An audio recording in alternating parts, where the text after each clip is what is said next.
Ladies and gentlemen, boys and girls, dudes of all teenagers, welcome. Welcome, we're back. We've got more stuff. We've got more stuff going on. I see the message. I will do so. I will do so. All right. Let's see. I mean, first things first, welcome. Welcome, everybody. Nice to see everybody. We're back with some more Fallout 4, as per usual. But I've got a few things to show you before we continue our build and hopefully finish the build today. It shouldn't be the most difficult thing in the world. I mean, we can just copy-paste what we did on the first floor. I mean, not literally. You know what I mean. Anyway, point is, what I got some stuff to show you other than screen tearing, which I know everyone loves screen tearing.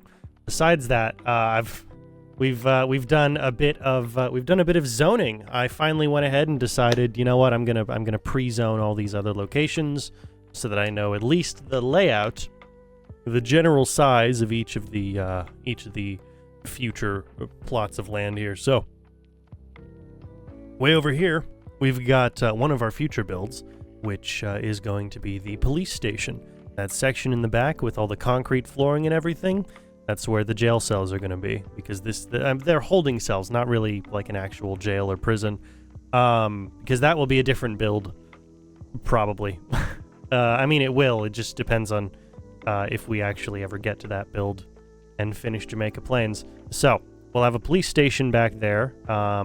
We've got some general zoning up here. I've gone ahead and also made sure to lay out a little bit of a pathway, a little bit of a road set. You might be wondering, why is it higher than the actual grass block? Because if it was the same height as the grass block, it would have competing textures, and at this height, it is the same difference between the road piece and the stairs as each of the stairs themselves. So it's an equal height change, really. And it really helps to sort of separate all the different spaces. We've got some stairs over here for whatever this space is going to become, or multiple spaces. And then that's not even the bulk of all the work. That like, you might be looking at that and thinking, really, that's all you did yesterday? That's all you did? As much as I didn't have a ton of time yesterday, because it was a long day filled with family stuff, and I'm very happy I was able to participate in it. I did jump on Saturday after I had gone ahead and rendered all the footage while I was waiting for everything to be uploaded, and zoned out the rest of the Jamaica Plains location. Mostly, I'm sure I'll make little changes here or there, but this is all the rest of the zoning that we've got here. So for each of the sections up here. These will be 4 individual buildings, and I believe this will be one of the checkpoint locations. At least that's the plan for now. This is that park space that I've spoken about in a couple of different streams here. We've got some more zoning over here that will probably be storefronts, or at least one storefront, and maybe a restaurant, maybe something there. And then we've got a bunch of mixed zoning here. So these two front pieces that are angled, those will be storefronts. They can be one large storefront, or, as I currently have each of them set up, they can be split down the middle and become 2 extra storefronts for each section. So four little stores.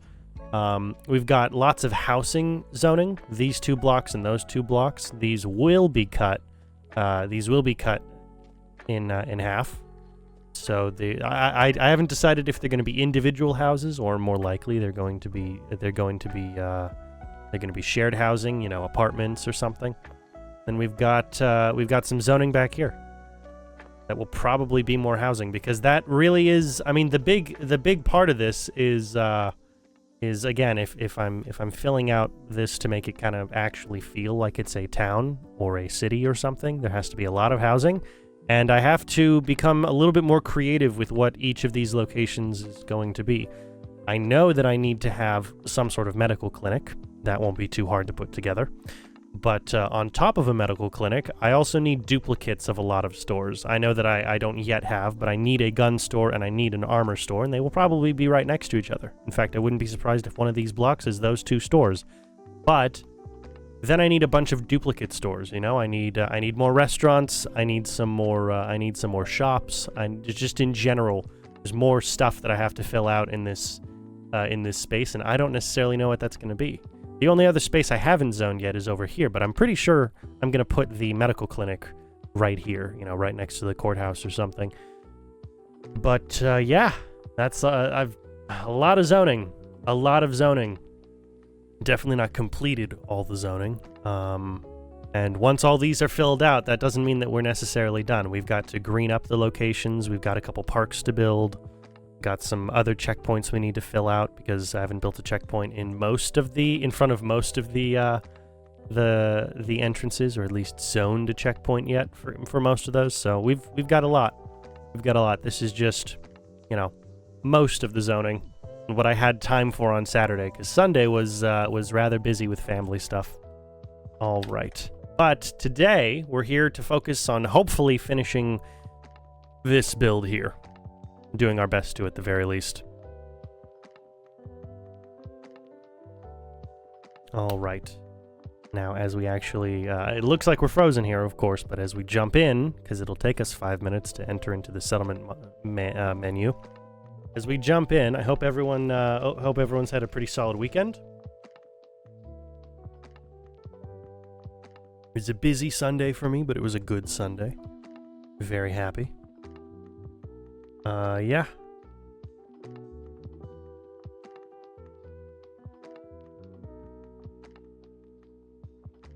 That's about it. I don't know. There's not much else to say. But here we are. First thing we're going to do, of course, is we're going to place doors on the we're going to place some doors on the landlord's apartment up here. Because that's one thing I didn't do. But then after we place the doors, we'll go ahead and decorate all of the motel room interiors. Doors, wood, and our favorite auto-closing wood door. There it is. Ah, yes. And we need to jump into God mode, because even if we have enough resources, I'm not willing to risk not having enough resources to build this, and this is not a clean playthrough anyway. My goal wasn't to make this a clean playthrough. Alright, so I'm going to jump back into free cam here. I'm going to take a screenshot of what this looks like. So now we can go ahead and replicate it. Hopefully very easily. It's not like all of the component parts are particularly difficult to come across.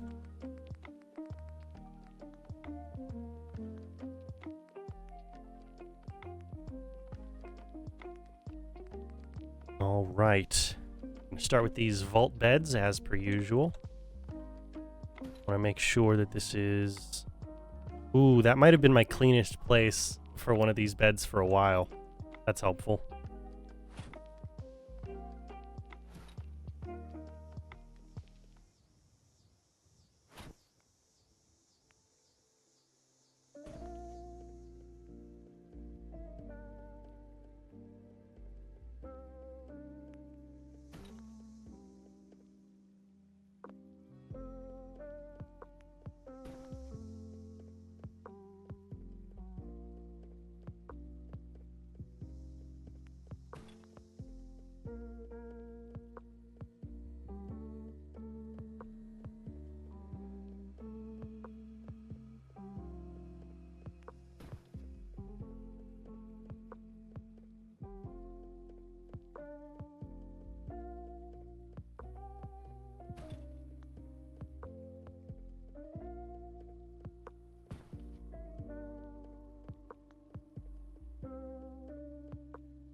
And just for good measure, because I don't know if we actually moved one of them across. There we go.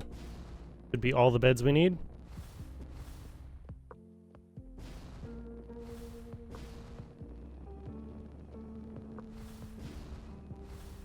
Ah, yes, there we are.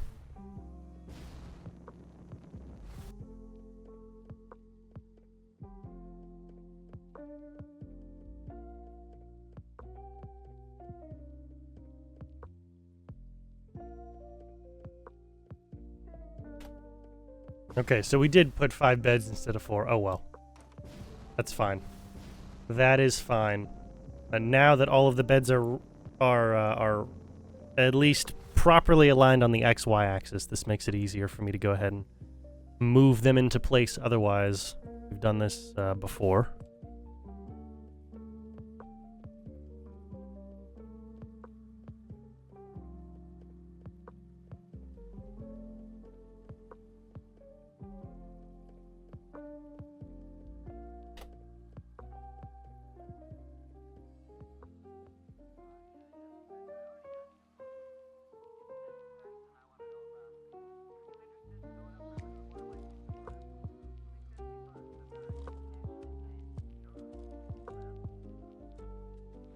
And one more on this side at least.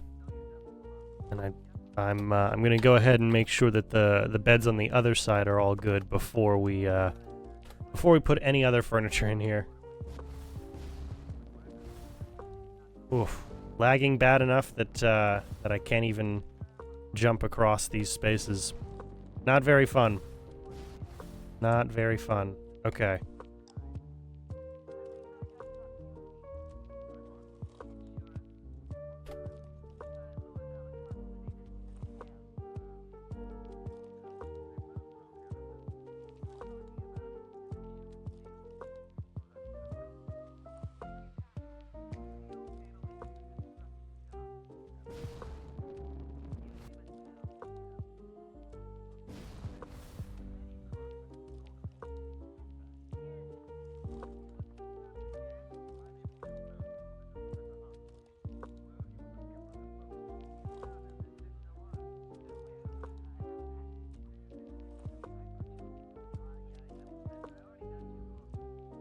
Alright, we want to go 7 instead of 8.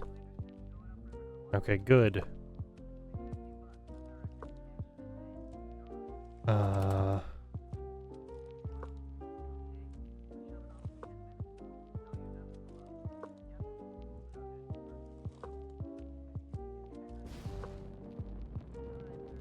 That's fine.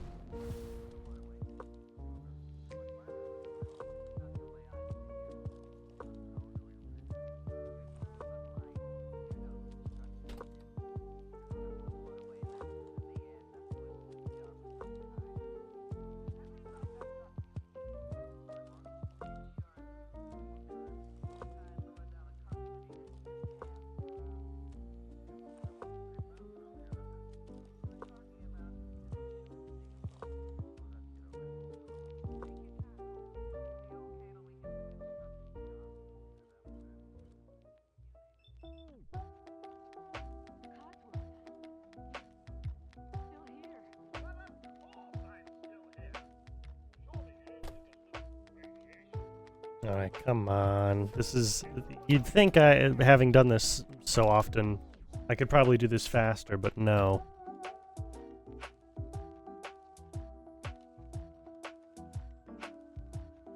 I guess not. And then, what are we going? 40... 4, 5... 6.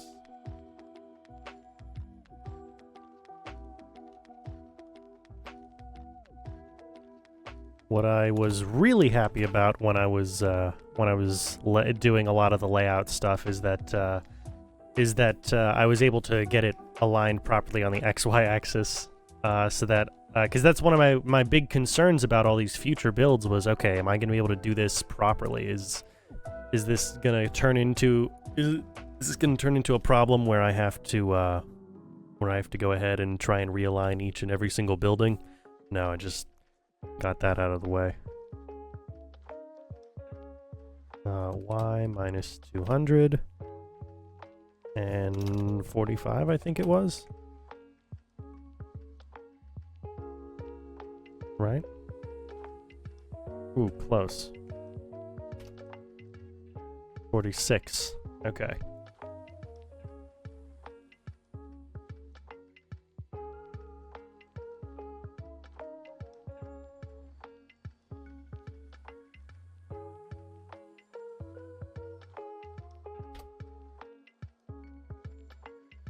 Alright, that's good. That's good. I think that's all the beds. Wonderful.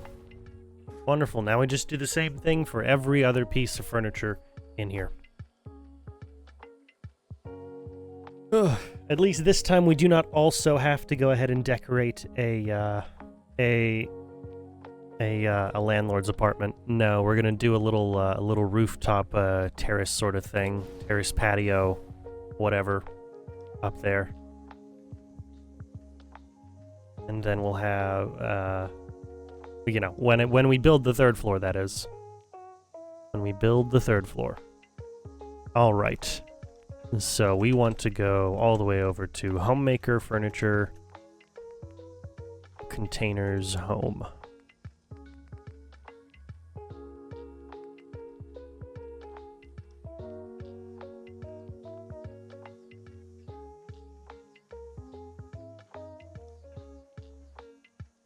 I like to get as much of that correct as I can before I go to move it all.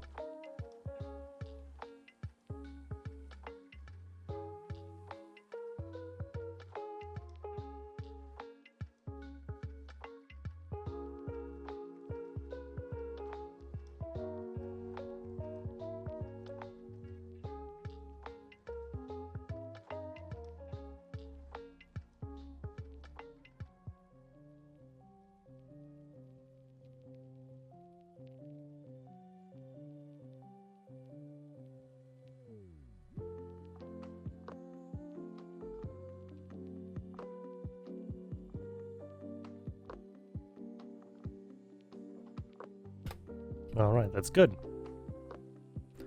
That's good. Then, gotta make sure that it's lined up properly before we finish moving it into place, and then we place a whole bunch of copies of them and move them all around.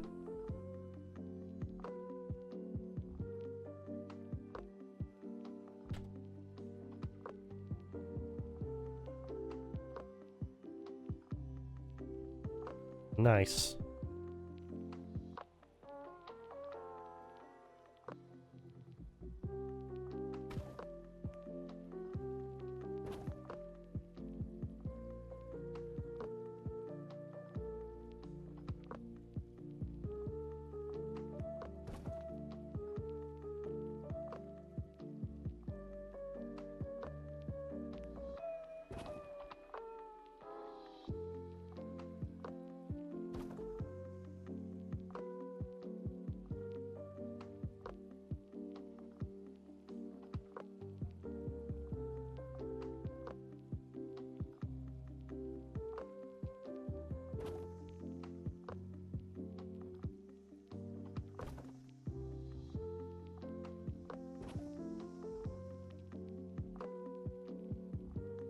Okay, good.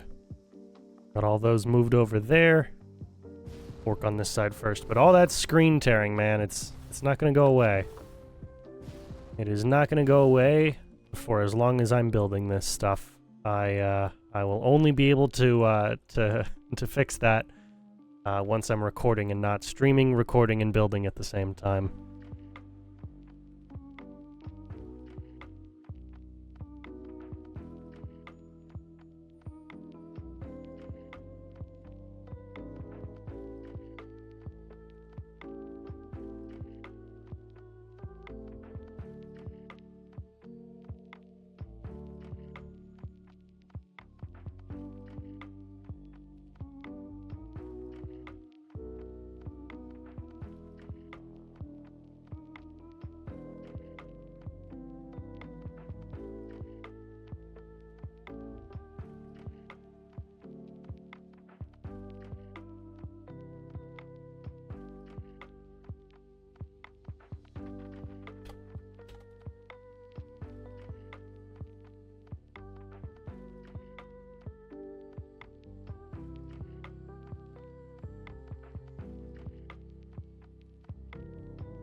And one more on this side.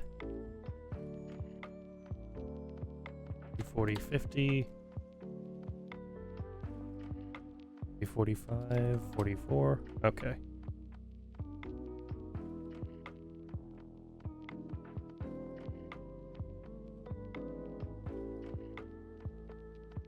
Good. Got all those taken care of. Now we'll work on these.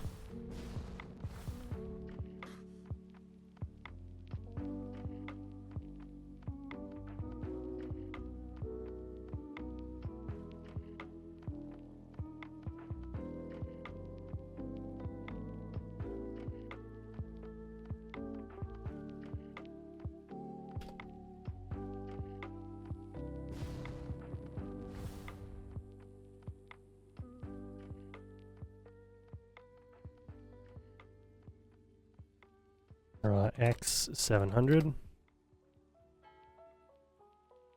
500, 300, and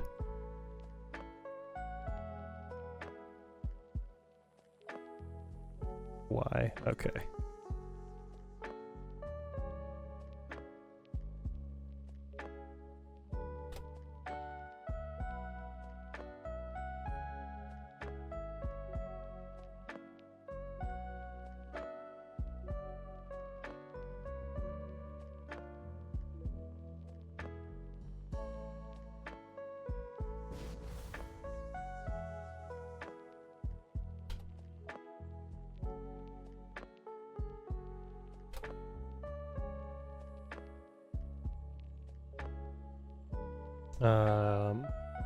That's right. Okay. Just needed a second to make sure I got the directions correct.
Okay, good.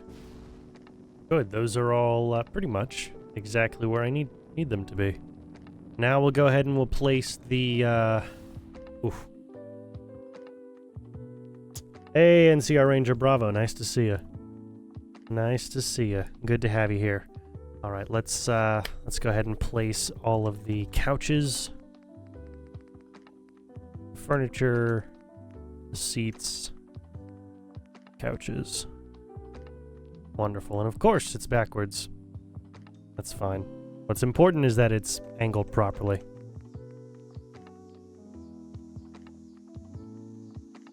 Which we'll have to work on.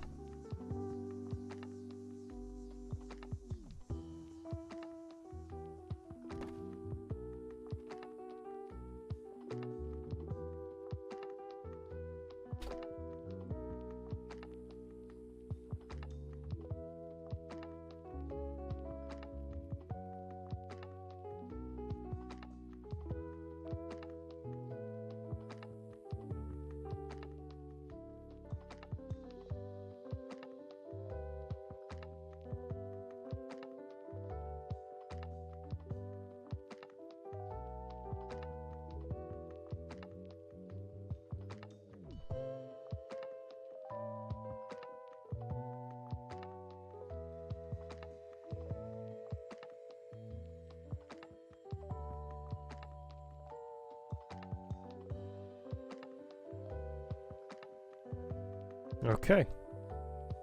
Okay, yeah, the back of the thing isn't angled properly, but that's because it's bent and broken, and we've had this discussion before. What I need the pegs on the floor. They need to be angled properly.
7, 5. Nope, I didn't click on this one, did I?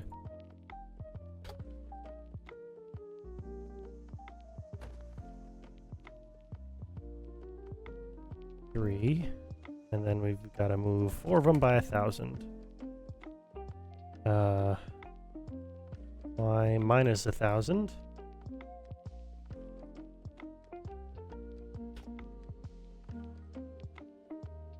And X by 700. I think that'll do.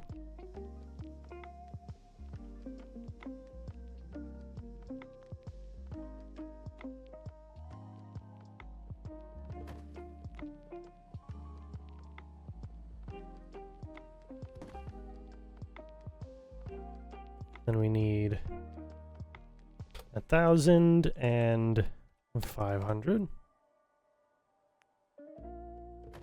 And then back to that 1,000, and we got 3.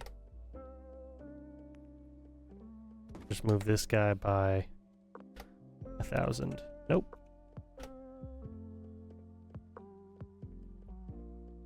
There we go. That should put one couch close to each spot, right? Yeah, it did. Okay, good. Good, because now that they are all in their proper rooms, the big thing I have to do is mod angle by 180 degrees, and then just move each of them into place.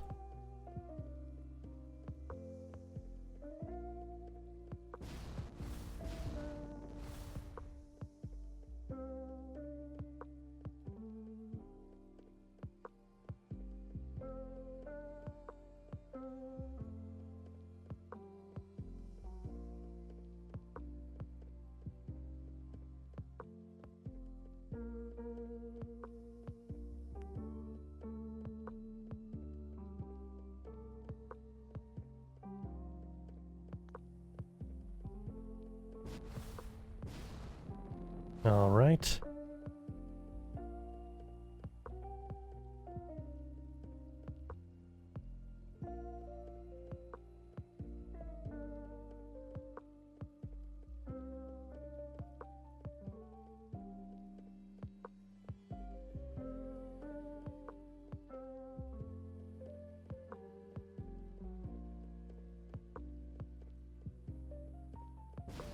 And 2 more. Been 120 in the X direction.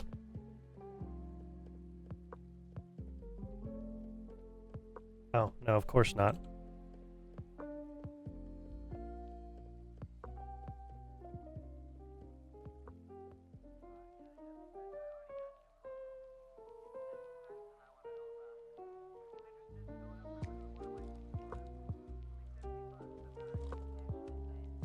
Okay, yeah, the Y direction is the one that's the same for all of these.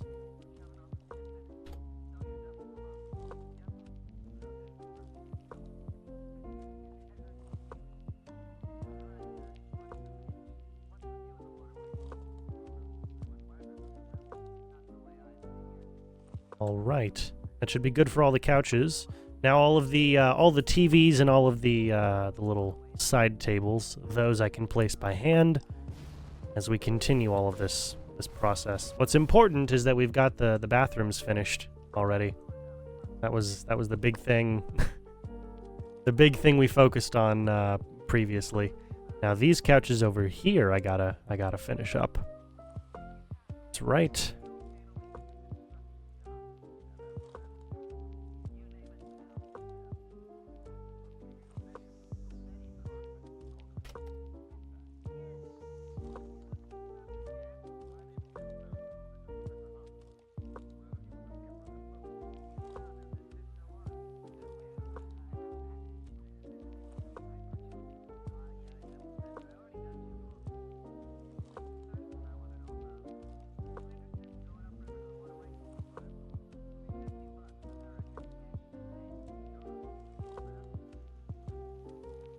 Great. Great. Just enough room for those for each of those dresser cabinets to be opened. And other than that, not too much is necessary. These, I mean, they're sparsely designed rooms on purpose. They're motel rooms. They're not, you know, actual home spaces. I've been over this too many times. I don't need to re-explain it. You guys are smart enough. You understand. You understand how it all works. All right, let's go ahead and, there we go. I was worried for a second that I was going to have to exit out yet again because my, my arrow keys stopped working.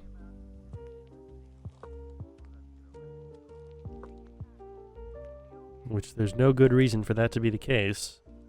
Alright, we want tables, home, and all the way down towards the end.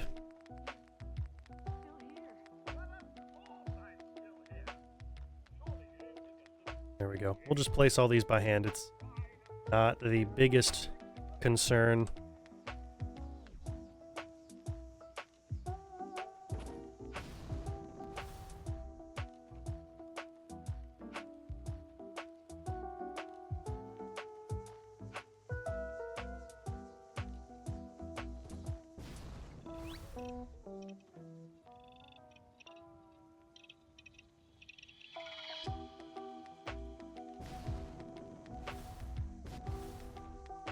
Interesting. I don't know why I would have trouble scrolling the object closer to me outside of this, but okay. As long as I'm jumping, I guess. I don't have trouble scrolling the the end table closer to me. Does not make any sense, but I guess that's what we're dealing with.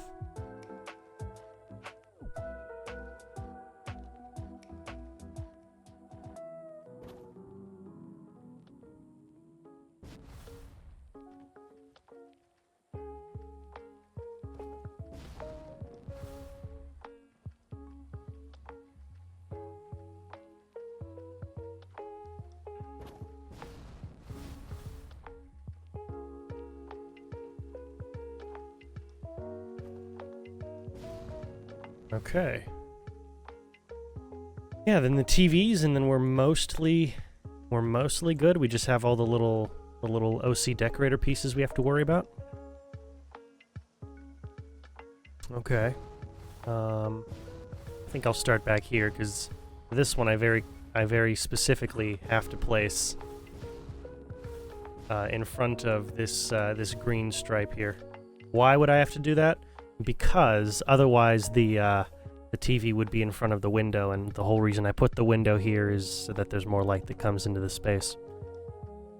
Decorations, miscellaneous electronics, and television.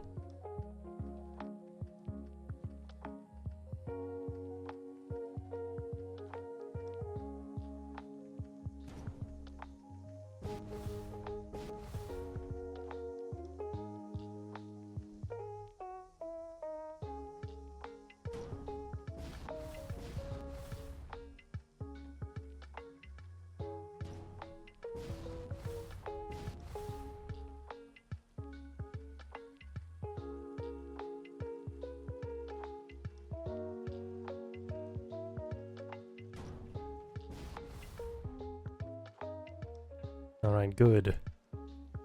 And we'll do the same over here, just the opposite direction.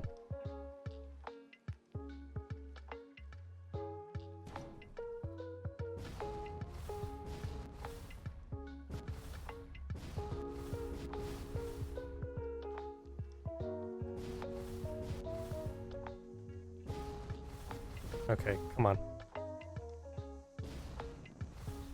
I have to be as steady on these as possible.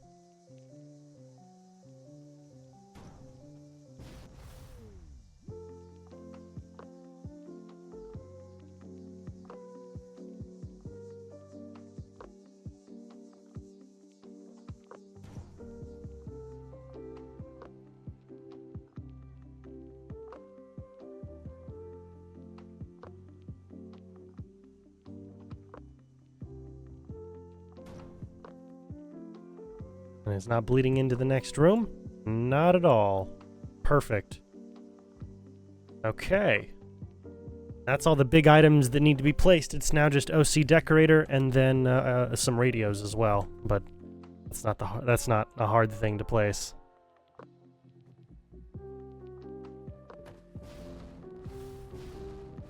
Oh, that's right. I do want to leave room for the ashtrays, though.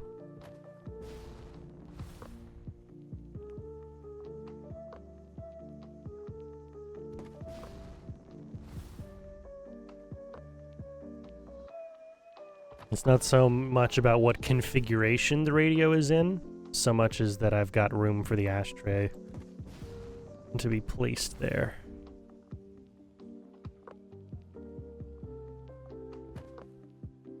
And, you know, ideally I wouldn't be looking in a direction that that causes me a bunch of builder's lag. Which isn't a term, that's just a thing I said. That's really not a phrase, but okay. Alright, that's plenty of room. That's plenty of room. In fact, because it bothers me, that's the next thing we're gonna do. We're gonna go over into office and lounge, smoke some ashtrays, and just place a bunch of these guys down.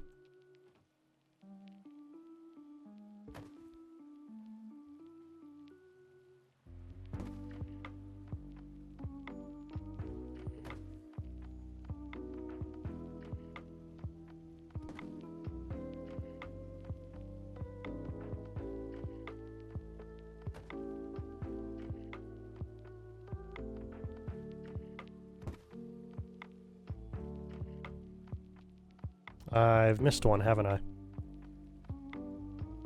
Yes, I have. Did I miss one over here? I hope I didn't. No, it's just that the doors... Yeah, okay. It's just that the doors are on the opposite sides of the wall when I look over from each side. Okay, well... If I remember the way the bottom section was decorated, it was... Oh, super simple stuff. Yeah, absolutely. Okay. Sure, why not? That is no challenge here. Absolutely no challenge here. I'd like to get the motel finished today. The likelihood of that happening, not the greatest. Not the greatest, but it would be nice if we could finish it up today, only so that it's not a problem, so that next stream we can actually move on to something else. It'd be nice if we could move on to something else in the next stream, you know? That'd be pretty good. That would be pretty good.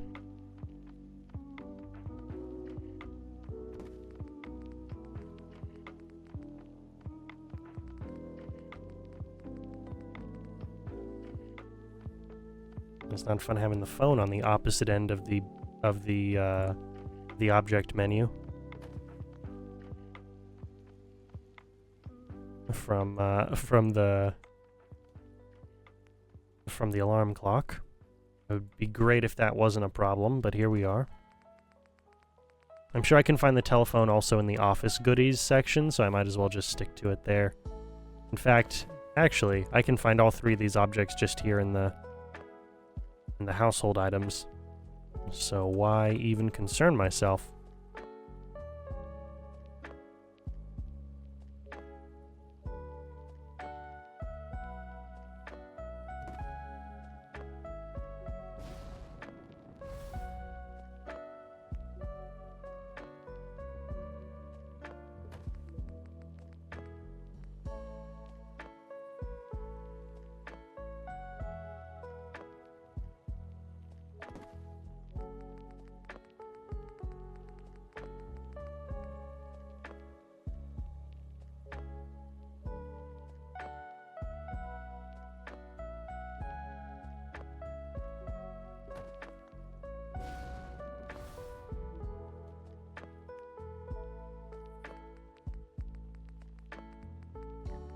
I'm gonna place the fan first, and we'll make sure to go ahead and switch this back to the to our normal daytime in just a moment.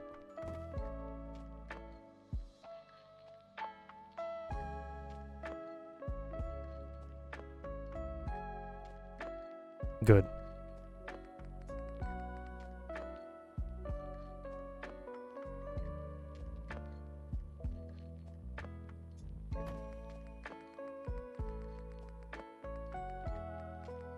I don't know why the front-facing...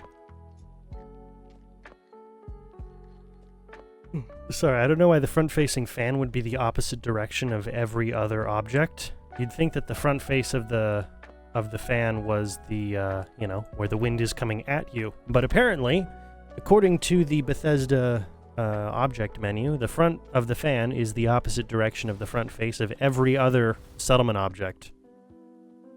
For no particularly detailed or thought-out reason, that's just the case. Alright, we're gonna place all the telephones first, because they're causing me the most trouble here.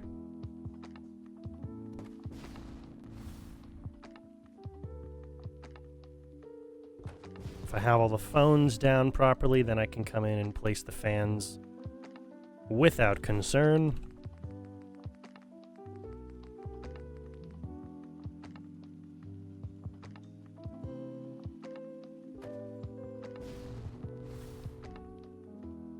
Getting all kinds of YouTube notifications. All kinds in the last day or two. Also, thank you guys for everyone who's been watching. It's been crazy. It's been crazy seeing the growth on the VODs channel. We've had a 41% increase in subscribers in the last week alone, which sounds like a lot, but then you realize we're talking about a difference between 100 and 141 subscribers, and as much as that's more than I ever expected, I can be realistic and understand the larger scope of everything here and see, okay, that's, you know, it's a great start, and I'm very happy about it, but I've got a long ways to go. But 100 is a wonderful number to use as a gauge for everything. So to see in the last week that we've had a 41% increase. I think it's 46% actually today. But it's kind of crazy. it's kind of crazy to think about. I mean, man, I'm starting to see a little bit of change on the channel. A little bit of change in the well, not so much in like the quality of the stuff that I'm making, but you know, a little bit of change in the channel's interaction. And certainly a very hopeful thing for me to see. I enjoy it. Is that all of the settlement objects that I placed in the bottom one? Obviously we've got the ceiling lights, but I think that was everything else, right? Oh yes, of course. Of course, we have public occurrences. Most recent issue. Books and news. Public occurrences. Wonderful.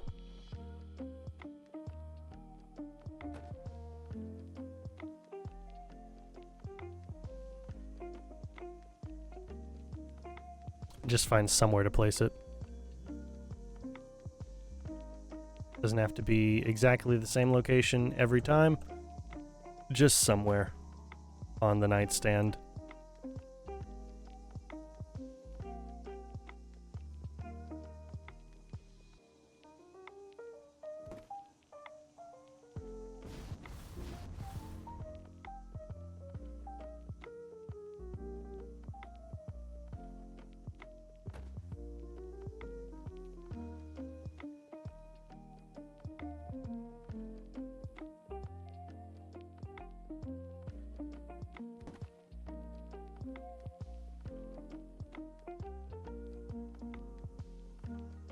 Alright, come on.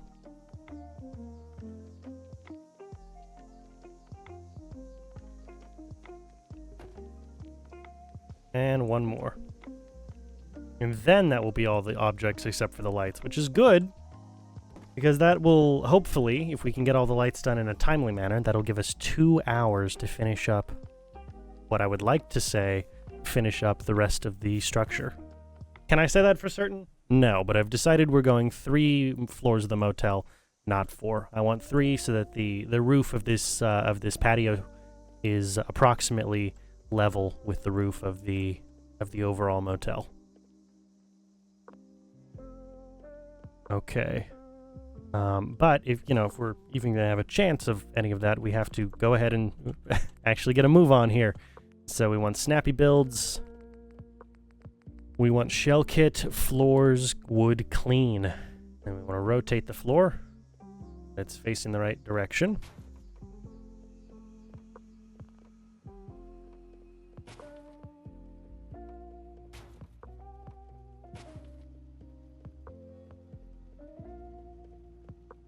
For one reason or another, we're having a little bit of issues there, getting these guys to want to lock in. What's up with that?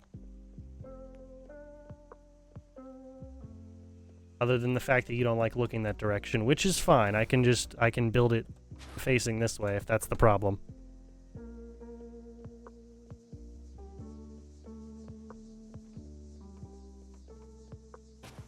Okay, but like seriously, what? Huh? That's very strange.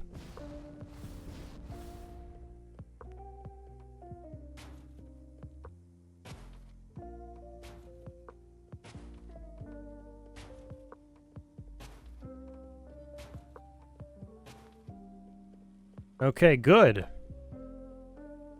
Good, we got all those. Now we can go ahead and build up the bones of the fourth floor, or third floor rather. I keep thinking it's the fourth floor because I wasn't planning on doing the landlord's apartment at first, but here we are. Okay, third floor. Yes, third floor. We'll place all the door frames first because they're all exactly the same. You guys remember this process? We did this on Saturday. Theme 3, because I don't have enough Theme 3 buildings in this settlement. Not like the castle, where everything was a Theme 3 building when you really took a look at it. Want to make sure that's just in line with the others. Okay, good. As long as it's in line with the others, I don't really care about having any other problems with it.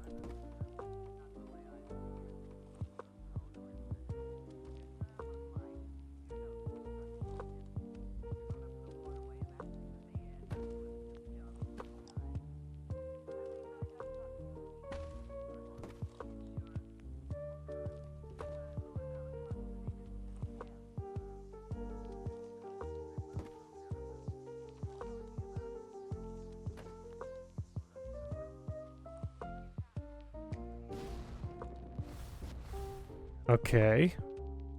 Then we'll go ahead. We'll put the corners in last. We should be okay with the corners in terms of the exterior walls. But next we've got a couple of these guys to place in.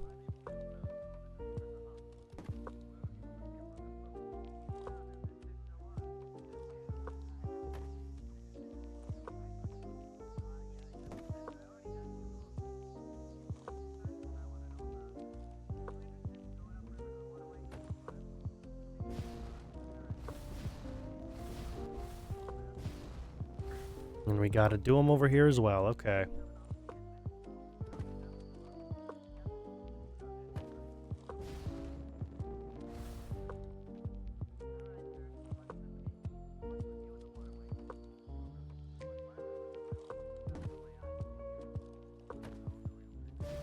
Not as bad as I expected that to be.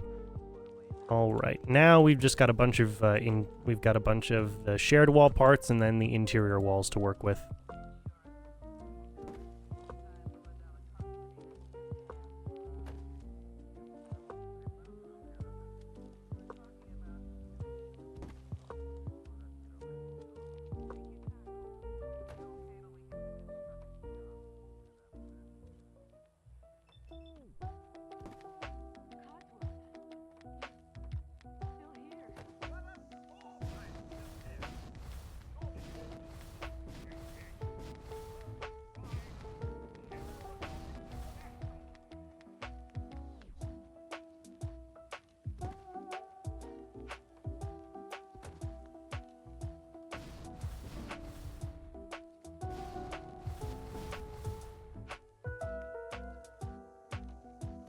Boom, and yup.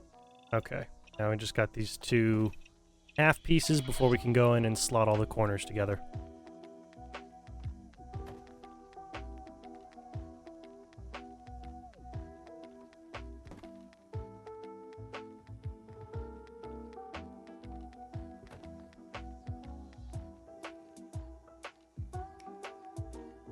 Oh, geez, that was a horrendous tear. Are you kidding me?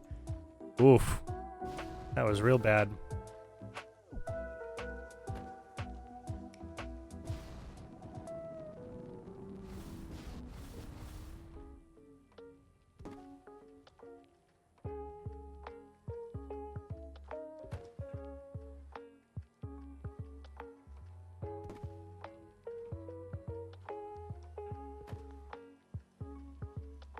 Alright, good. Good. Now we've got the interior walls, and I'd like to work on the doors first. Because they're always annoying to place down.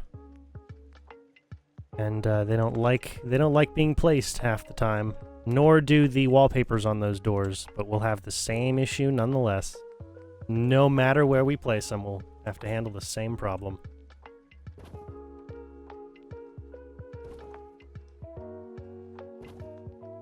Alright, good. And what about over here?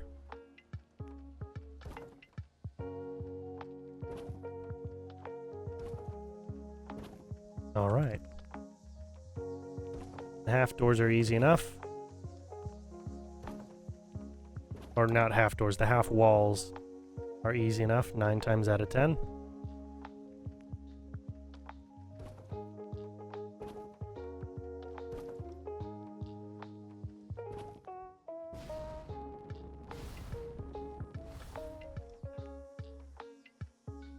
So these can be a little troublesome at times.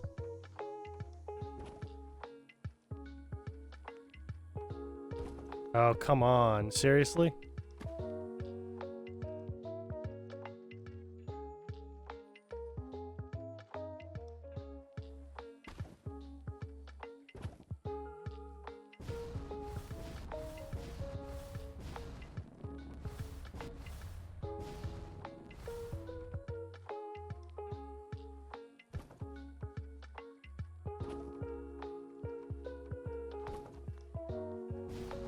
Okay, good.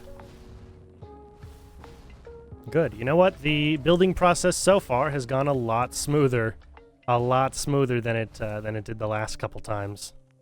Although, to be fair to myself, which I shouldn't need to, but to be fair to myself, 2 episodes ago I was figuring out what the floor plan was going to look like.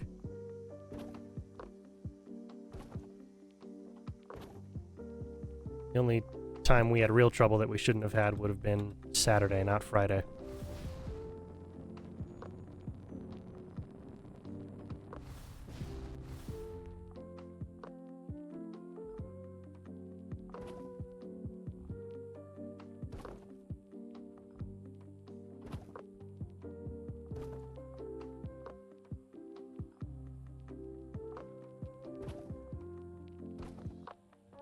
Oof, okay.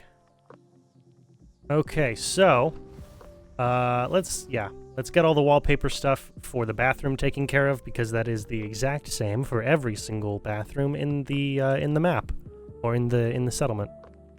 There is no trouble there. We know exactly the way every single one of these bathrooms is meant to look.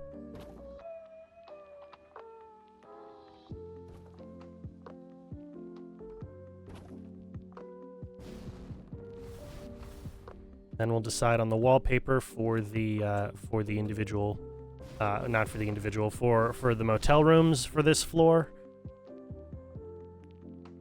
And then we'll get to decorating. Things are moving faster this time. I'm very happy about that.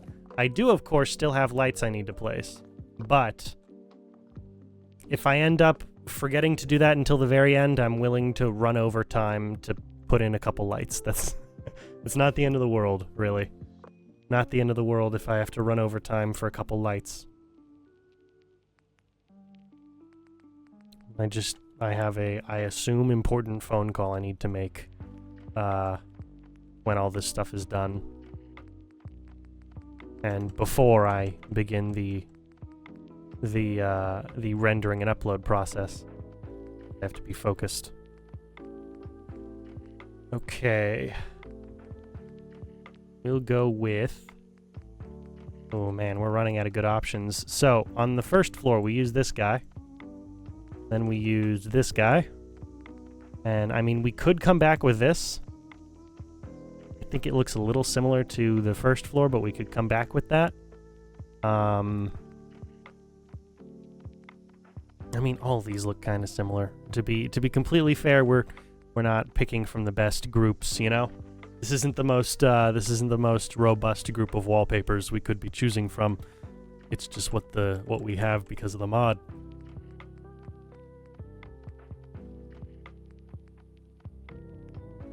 Oh, that's not the biggest problem. Right now, what we need is this guy.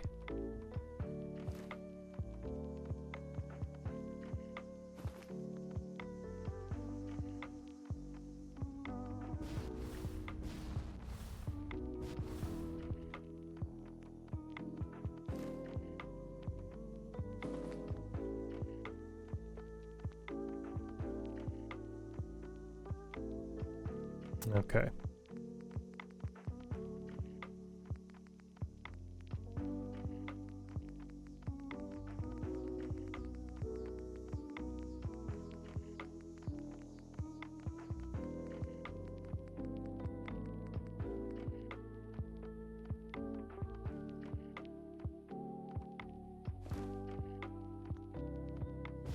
Alright, yeah, that one did go on properly. I just wasn't sure for a second. Oh, of course. Thanks for causing me trouble.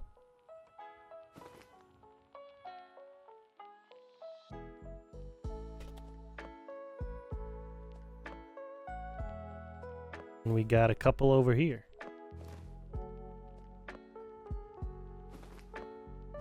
Great.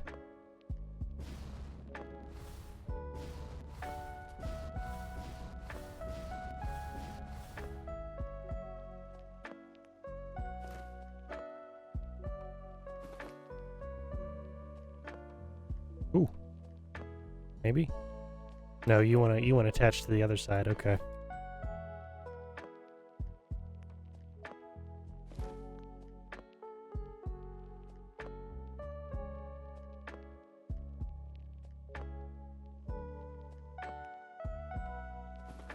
Alright. Now we'll take all of the half wall pieces, because there's a ton of these half wall pieces we gotta work with.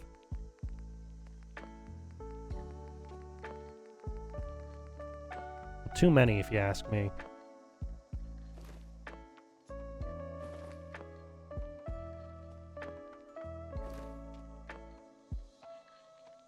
Then again, it is the way that we get our stuff taken care of here. It is sort of the big move.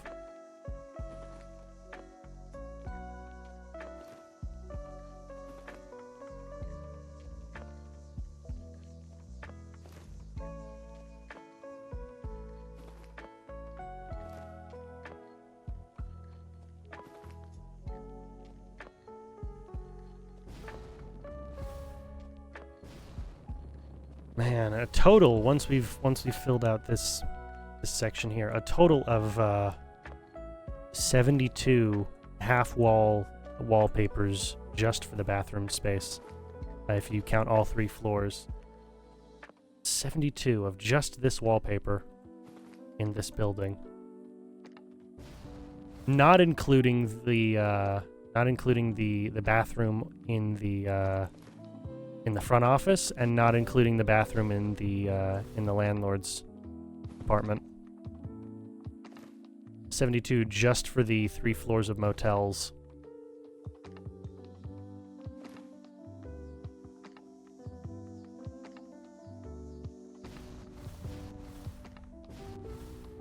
Which is absurd.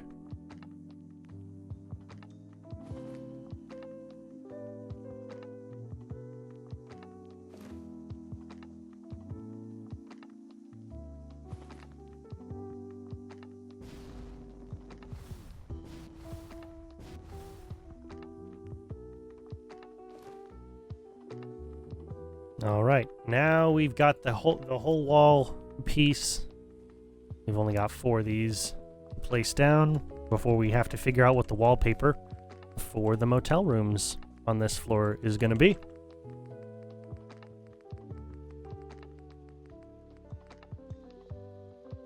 Looking back, I definitely could have gone monochromatic green and blue for the second and third floor. I could have left the bottom floor white and then green and then blue. However, that would have been boring. That's kind of the only reasoning I have. Would have been a bit boring for at least the bottom floor, or whichever floor was just the monochromatic white. That would have been a bit boring. Now all three of them would have been pretty stinky, really. The setting doesn't really match, you know. Monochromatic blue worked for the career office at the Minutemen Garrison. Monochromatic blue worked there because it was supposed to be because of all the objects I was placing on the wall. That's not really the case here. Not the case at all, actually, for the motel. But now that we've got all the bathroom walls decorated, I don't know why I said that twice. Oh boy, long day. Now we've got to figure out what the bedroom, not the bedroom, the main motel room. I guess it's also the bedroom, but you know what I mean. What the motel room itself is going to look like.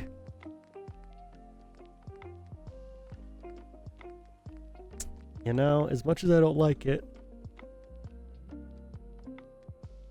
it does thematically make sense to come back with this, with the green and orange on yellow instead of the blue and pink on yellow.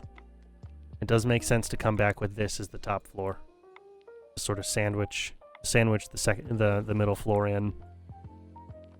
So let's go ahead and do that.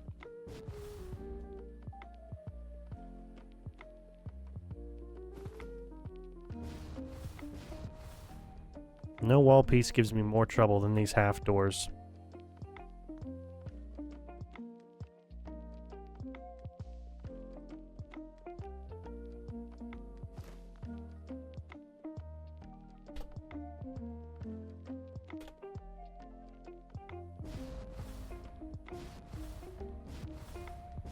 Specifically the half door interiors.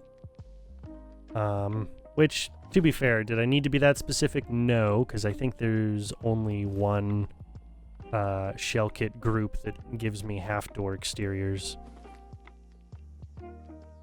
And they don't have other wallpapers available. So, you know, kind of a wash on my end. A little bit of a wash.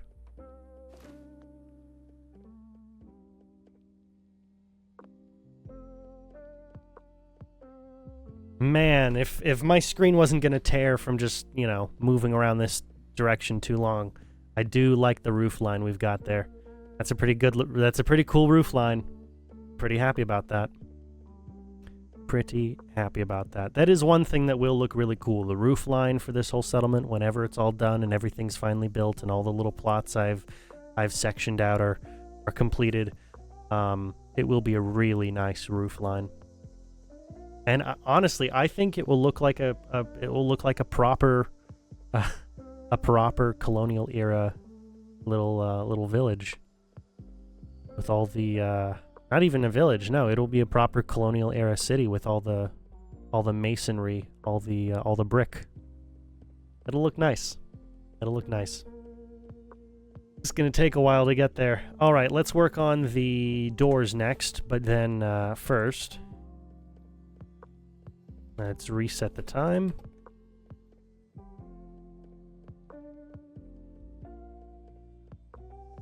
All right.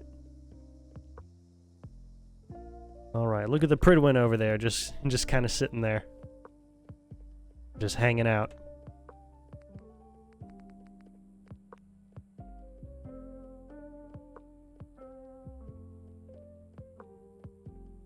Okay. Sorry, I've got like a hangnail, and I can't really pull it off.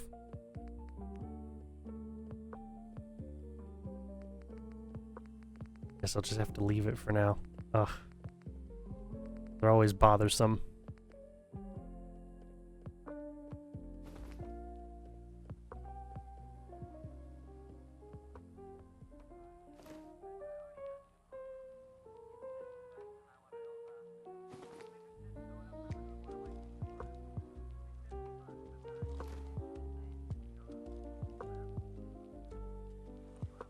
I mean, the good news about all these motel rooms is they are clean. Like, I went for the clean floors, I went for the clean furniture.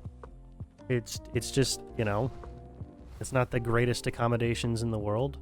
Of all the places that you could, granted, it's better than staying on the road, yes.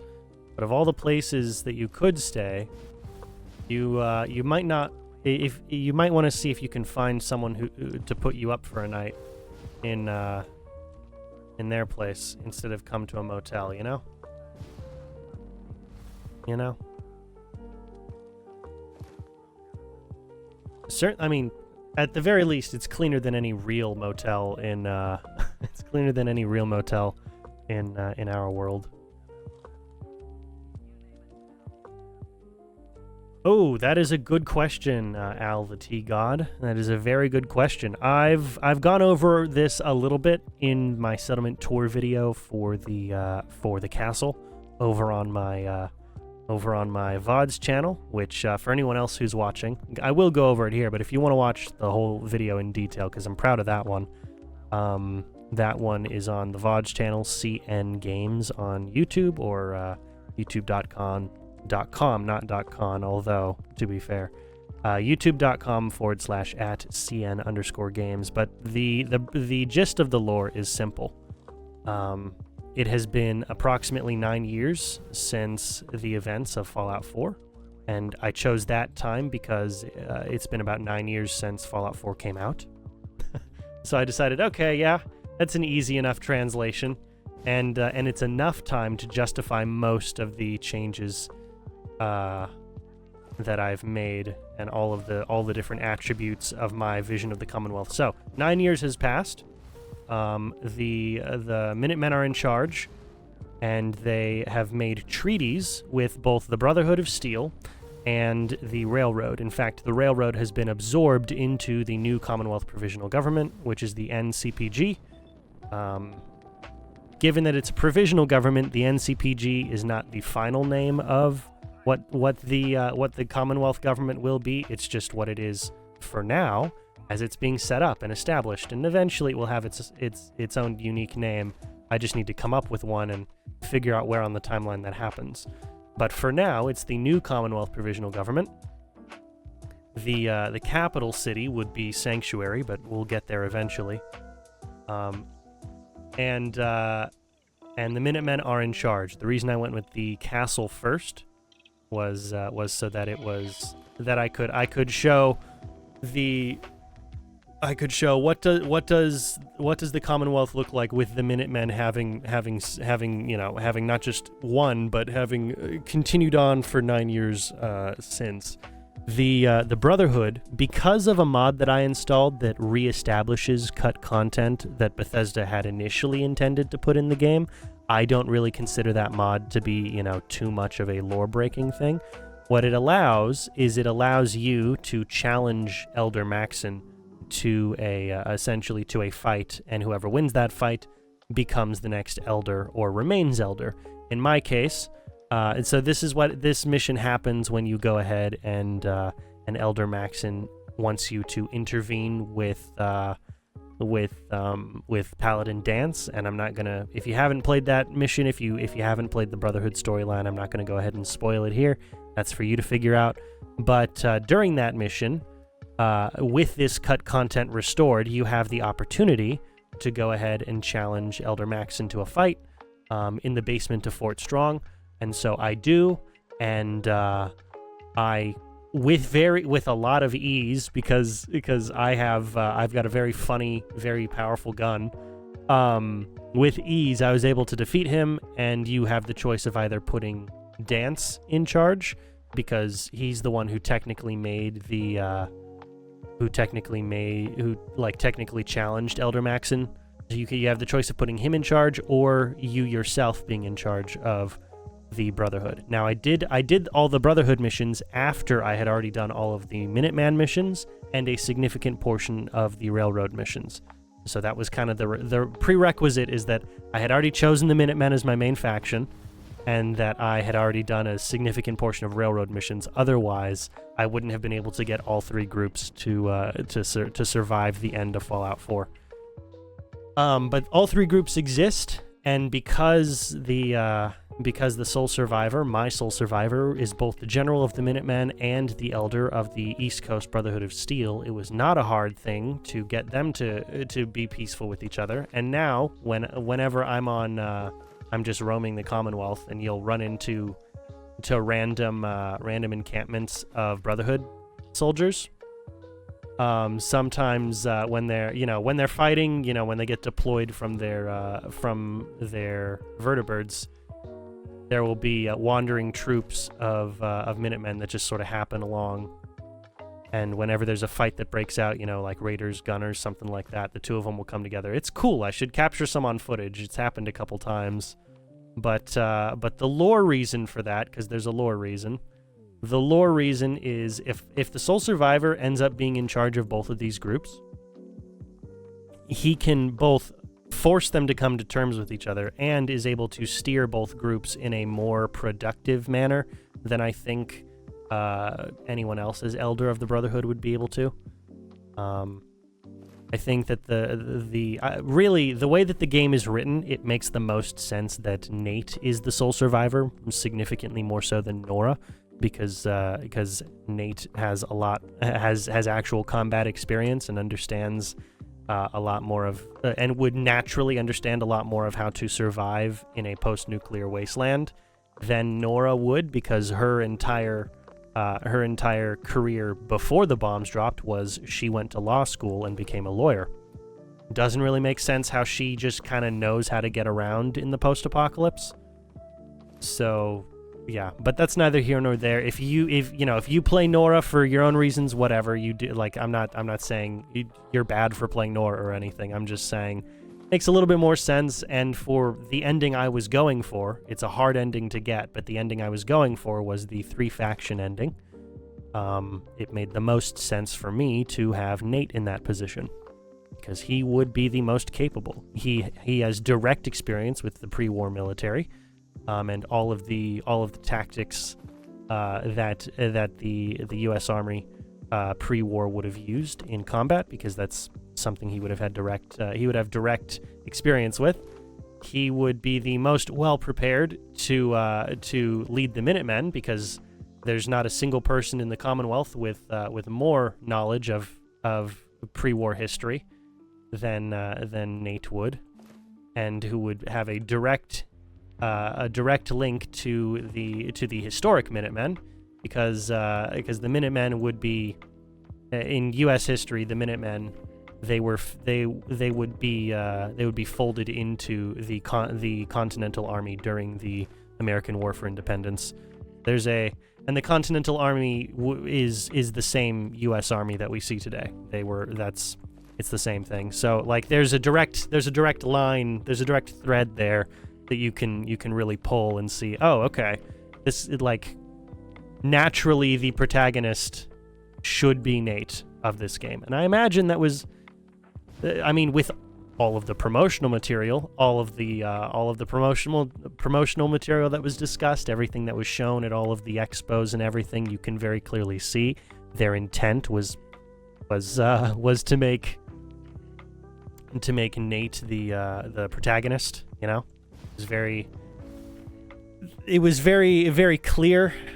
Similar to how Assassin's Creed games, they always market them a certain way, except for the upcoming one. They always market them a certain way. Even if they tell you one thing, all of the promotional material ends up being the guy version of whichever the character happens to be. So yeah, marketing is marketing. They're gonna draw on whatever they believe their strengths to be. But I think specifically for the lore, it makes the most sense that Nate was the guy in charge, which is why I went with him for this playthrough and a whole bunch of stuff. On top of that, I personally am not a fan. If I have the choice, I would prefer not to play a woman in an RPG, because when I'm making the decisions for my character, I imagine myself in the role most of the time. And that's it. It's just a cognitive disconnect there for me. I don't know. But I'm rambling mostly.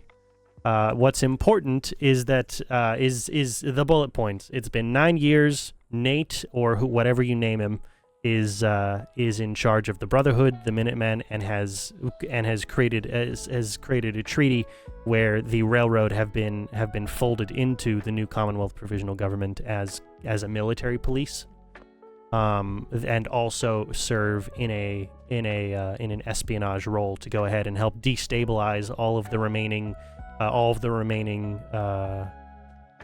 enemy groups. You know, whether it's the gunners, they can infiltrate and help destabilize or take out some of the defenses before a big battle, anything like that. Or it's all the different raider groups. They can seed some propaganda. They can seed, you know, fear of certain retaliation or anything.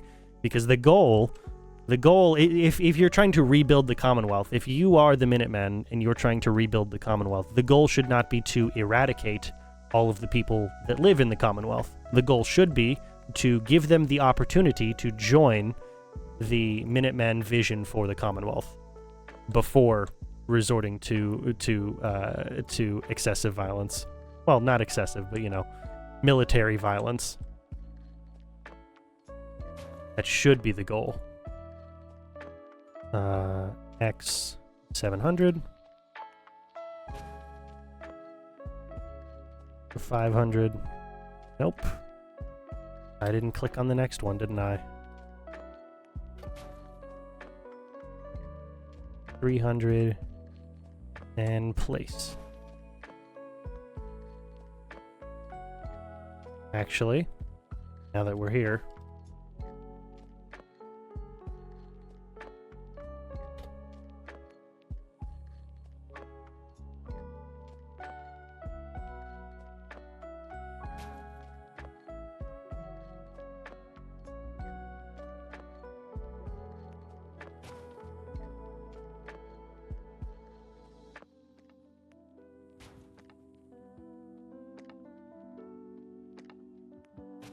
there we go. Yeah.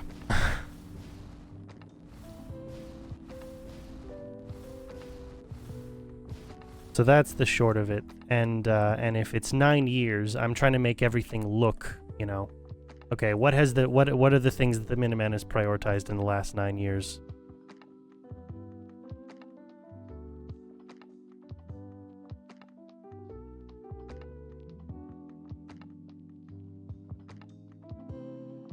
I mean, yeah, your justification for Nora makes perfect sense. There are very few instincts like motherly instincts in the world. It makes a lot of sense that she would find a way to survive for explicitly trying to find her kid. It makes plenty of sense to me.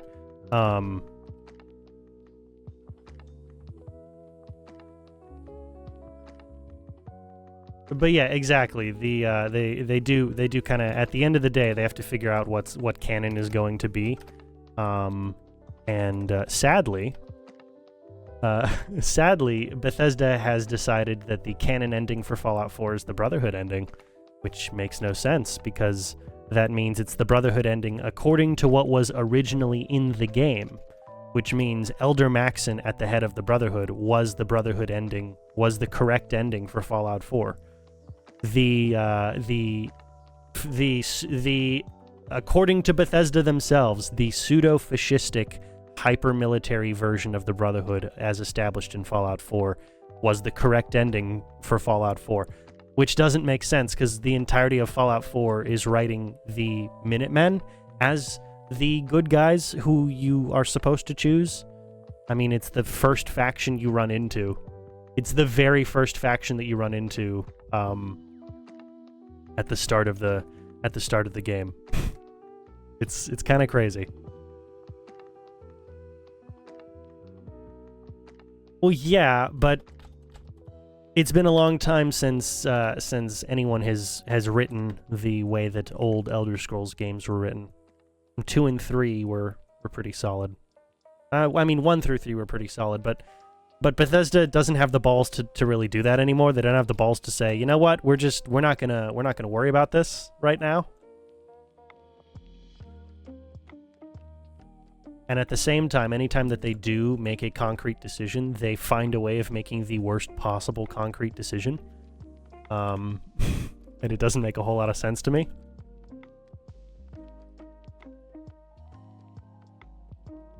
as to how they can mess up that badly, other than maybe they need a different head writer than Emil Pagliarulo. Perhaps. Perhaps they need someone else to do the job now. He's been doing it for 15, 20 years at this point, I think.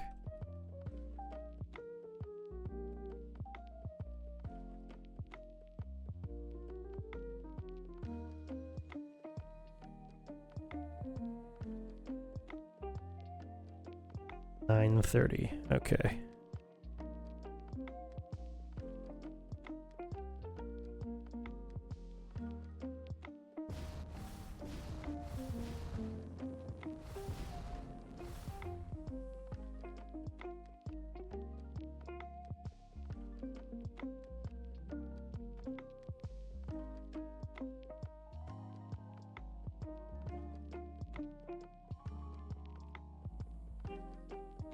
It really is. It's extremely painful liking their games.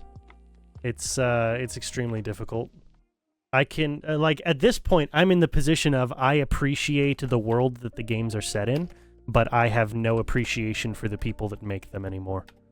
I'm kind of the same way with comic books right now. I have a deep appreciation for DC and Marvel comics as they were and the worlds that they're set in, because for most of their history, they were filled with a bunch of really good stories, but they're kind of terrible right now, and they're terrible by design. The people writing the comics have a vitriolic hatred for the old comic book fan base, because the old comic book fan base, like myself, are not willing to just take whatever crap is fed them and say that it's just as good as everything else that came before.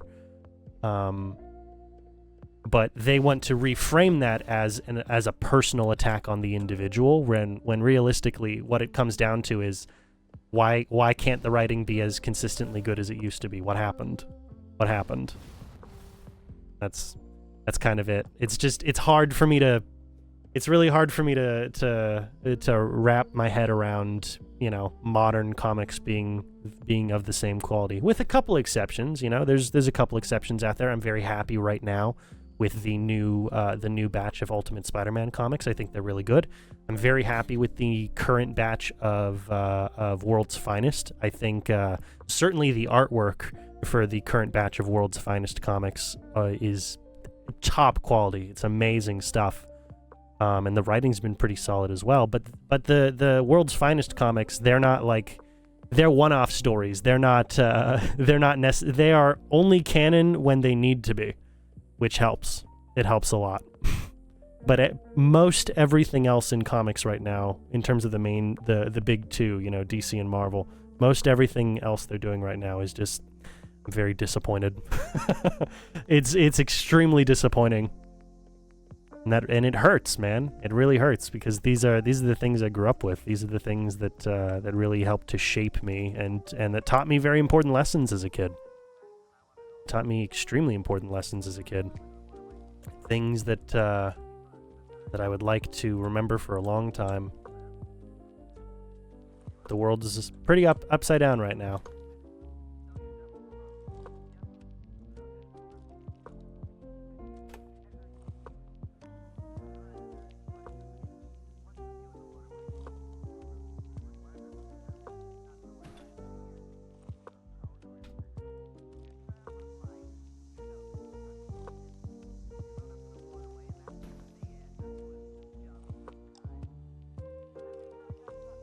And one more toilet on this side. I'm happy with the progress we're making. We're barely halfway through, and we are working on the we're barely halfway through our time for today, and we've gotten a lot of stuff done for these bathrooms. Most of the stuff, really. Most of the stuff. We are on a bit of a time crunch.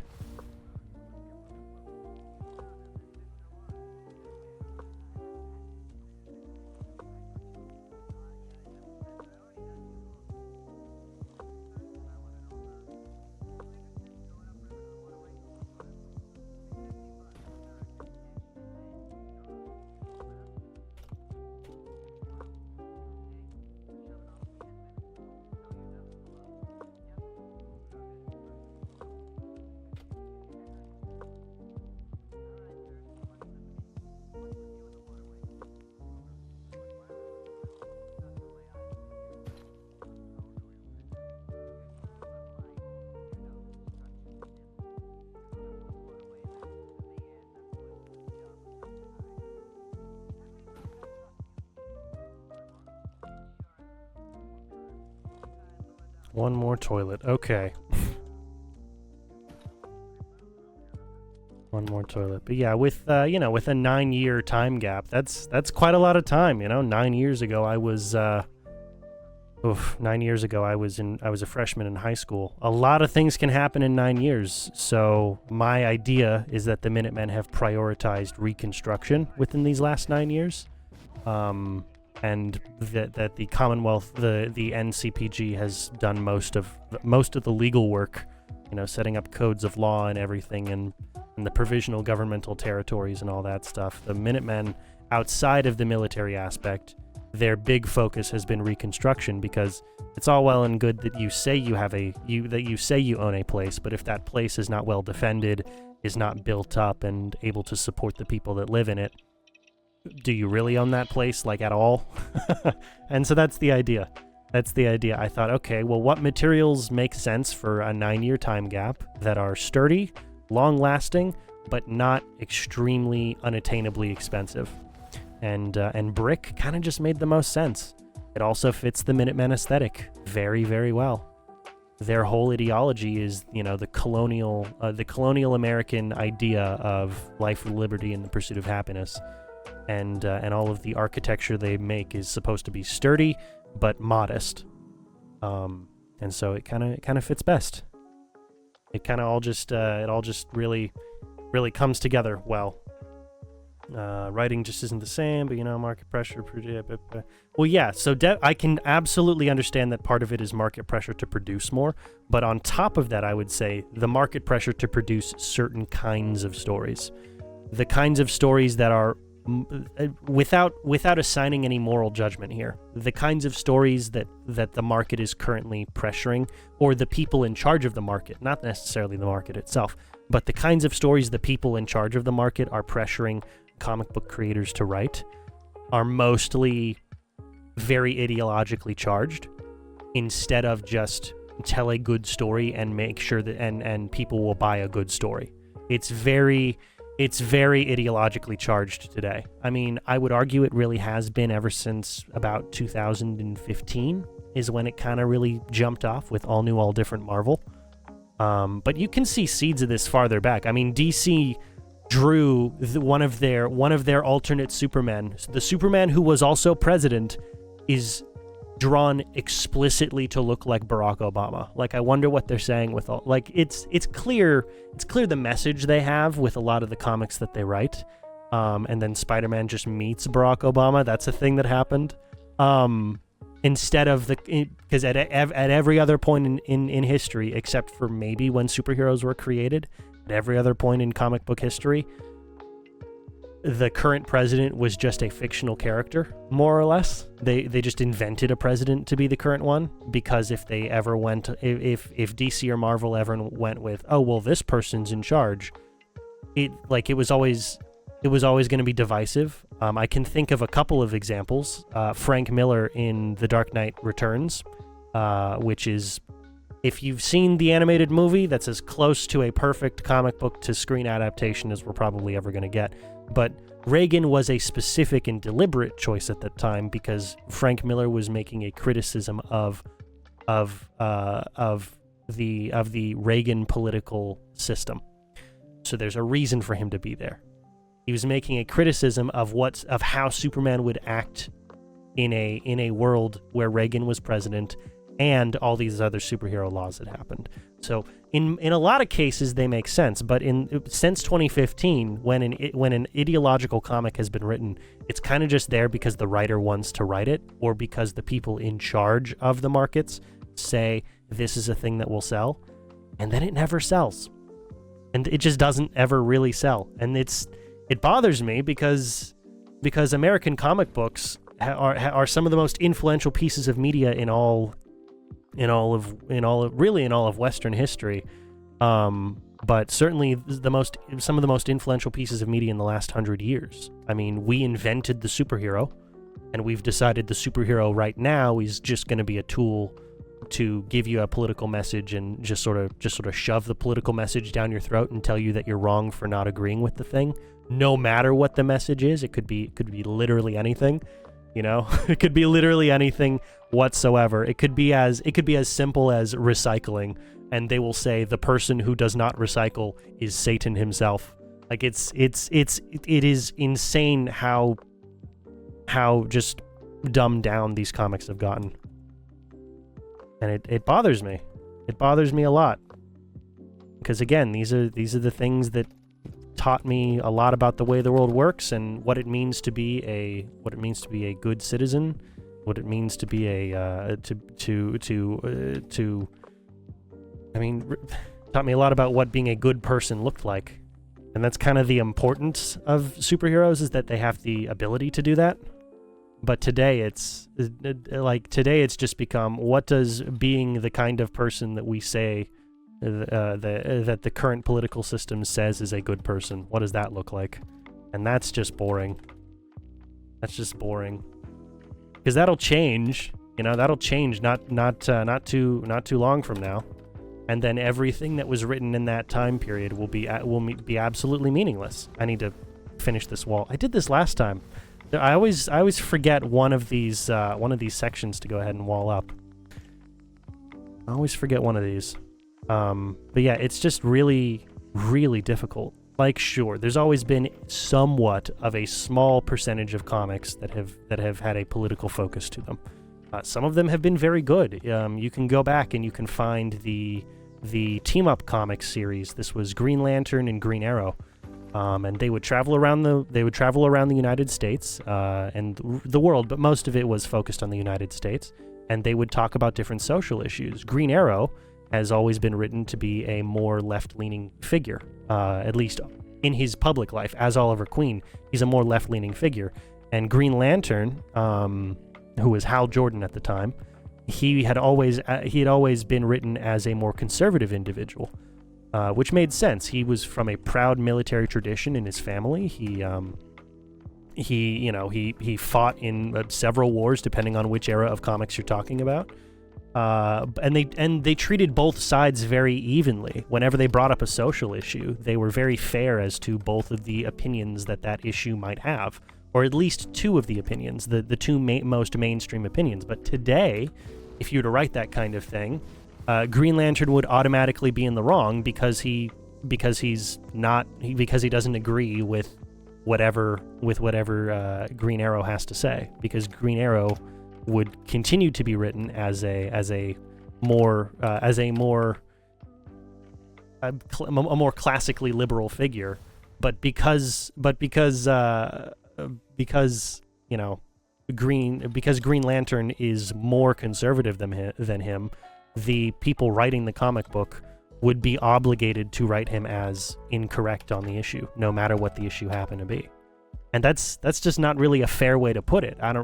This isn't about whether or not I agree with either of their positions. It's the fact that, well, that's kind of dumb. Wouldn't you want both sides to make good points? Wouldn't you want your audience, of which both sides are within the comic book audience and always have been, wouldn't you want both sides of the audience to feel represented properly in the piece that you're writing? Would you really want to risk losing half of your audience over an ideology? Is that a smart move? Is that a smart thing to do? I don't think it is. But for the last 9 or so years, comic books in general have said, comic book writers and the companies behind them and the companies that own those companies have all said, well, if you don't agree with us, don't buy our stuff. And the result of that has been comic books have never been less profitable than they are today. They just aren't. They're just not profitable. They remain big in pop culture because the companies that own DC and Marvel try to produce stuff with DC and Marvel, but not because the actual medium itself remains any good. And it's tough. It's really tough, man. I mean, just thinking about it, the year I was born, we had a lot of good stuff happening. That we had just finished with the No Man's Land arc for Batman. We were moving into the Hush era. We had a bunch of comics that were responding to 9/11 definitely, of course, a bunch of comics were, especially Marvel, because Marvel is supposed to take place in a reflection of our real world, even if it's not a perfect reflection. That's why most of the heroes are in New York instead of fictional cities like Gotham or Metropolis. But all the comics were responding to that. They were talking about both the moral and immoral. They were morally justifying the necessity of war, while also discussing how war leaves so many people destitute on both sides. And it's like, it was good stuff. It was important stuff that everyone needed to understand, because we were contemplating, getting into a massive war at the time. Punisher was a massive comic. And then today, it's just, oh, well, you can't write that because the idea that person represents is now problematic, even though it would have been perfectly acceptable 10 years ago. Or at least it would have been perfectly well understood, the nuance that you're going for, like 10 or so years. It's just, it's a lot, and I feel like I'm way in the weeds with all this stuff. But it's important. I mean, it's the same topic as anything else that we've discussed today. It's all about the writing. It's all about the writing. If the writing for these stories proposing a certain worldview were well written, I would be perfectly happy with them. I mean, the Watchmen comic, Rorschach isn't the good guy. He's not the protagonist. Rorschach is not the protagonist. He is not supposed to be the hero of the story. Now, while the story was being written, the writer behind the Watchmen, Alan Moore, he understood how popular Rorschach was as the comic was coming out, and he was willing to make Rorschach a more heroic figure. But it's very clear Rorschach is not supposed to be the ideal heroic figure. He's a broken man who's reacting to the world and the situation that the world has put him in, but he's not supposed to be, the good guy. No one in Watchmen is technically supposed to be the best that superheroes can be. But at least in Watchmen, they make an interesting story out of it and have an interesting worldview. I mean, Nixon in Watchmen, Nixon has been president for what, 30 years or something. It's kind of insane. No, 20 years. Nixon has been president for 20 years in Watchmen. It's stupid, but it's funny. It's funny stuff, and it's all important details for the overall story that the Watchmen is trying to present you. That's fine. I mean, a good analogy today would be, I guess, The Boys. Although the show is crap and has been since season 2, I'm glad that a lot of people are figuring that out now. Now that season 4 is here and the writer's political bias is very clear, but The Boys comic is great. If you're upset with the show, go read the comic. The comic's awesome. The comic is a critique of celebrity culture as a whole, not a critique of a certain politician that the writer is upset at. It actually has points to make. It's not just trying to say I'm upset that this person exists. It's interesting stuff. It's very interesting stuff. I'm sure that, in time, when this video or when this VOD is looked back upon, I'm sure some people out there will try and say, oh, well, Christian, you must be this, that, or the other bad thing that we're going to say today. And the reality of the situation is I could not care less how you choose to live your life or what you choose to believe. I am very clear about my beliefs. First and foremost, I'm a Christian, and that's kind of all that's important to know about me. I just want media to be good again. I just want media to be well written because I miss it, because it was good for so long, and it's just not anymore. It's just not anymore. We all used to be able to agree that, oh man, wasn't that a great thing that we all got to watch or read or experience, and now we just can't. And that's hard, man. That's really difficult for me. That's really difficult for me because pop culture and the media in which by which we consume pop culture is kind of core to how we interact with each other in our day to day. It's kind of core to how we interact with each other on a daily basis. You know, we find things that we have in common, and most of the time, those things that we all have in common are we can agree we enjoy certain activities or pastimes or whatever it happens to be. And now more than ever, it's extremely difficult to find two people that agree on anything like that. So if we can't agree to be able to sit in a movie and you know, sit peaceably with each other in a movie, how can we agree that you know, we can exist peaceably in society? If you can't sit next to someone for 2 hours and not be upset that they're there, how can you live with them on a daily basis? It's just insane. It's just it's insane, and I'm kind of sick of it. kind of really sick of it, you know? Just really sick of it. I'm also sick of this screen tearing. Can this stop, please?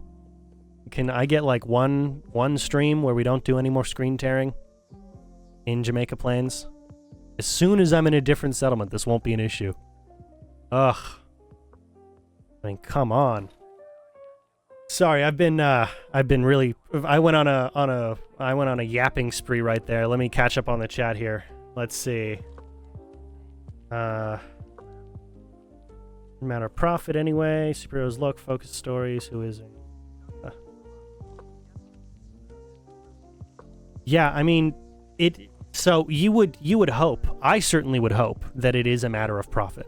And at one point I would agree. But the more things that keep coming out, the more statements that these companies and the people that are directly involved in the comic book industry are saying, the more that it's like, oh no, this isn't about making money for this person. This is their entire identity, is that they want to make sure a certain message is understood by their audience. There's all kinds of interviews and exposés and you know, hot mics that have shown up. There was recently a who's the guy that does Project Veritas? James O'Keefe. Whatever you think about the guy, he did recently complete an undercover thing that talks about how Disney for the last 9 years, interestingly enough, has been very clear about their hiring practices and why so many changes have been made to their movies for certain reasons, and you know, the kinds of people they will and will not hire, and that they are open about discrimination on these things. In fact, right now, it's at a place where certain people who come from a mixed background even don't look enough the way that, you know, that they don't look enough a certain way, and so Disney won't hire them. And if that's not blatantly the thing that they say that they're against and accuse their adversaries of, then I don't know what is. That is just the definition of hypocrisy right there. And it's just vile. It's just evil stuff. And you look at it, and I want to believe that it's just a profit motive. But when they look you in the eye and they tell you this isn't about a profit motive, I mean, what else can I say to it, you know? And it's just yeah, man, it's Demolition Man. Have you ever seen the movie Demolition Man? Whether you're watching live or watching the VOD, if you watch the movie Demolition Man today, the way society is run, that's essentially what it feels like. It kind of feels like Demolition Man right now, and it's just pure insanity. It is just, none of it makes sense. The more you look at it, the less sense it makes when you try to actually ask questions about it. It's just crazy.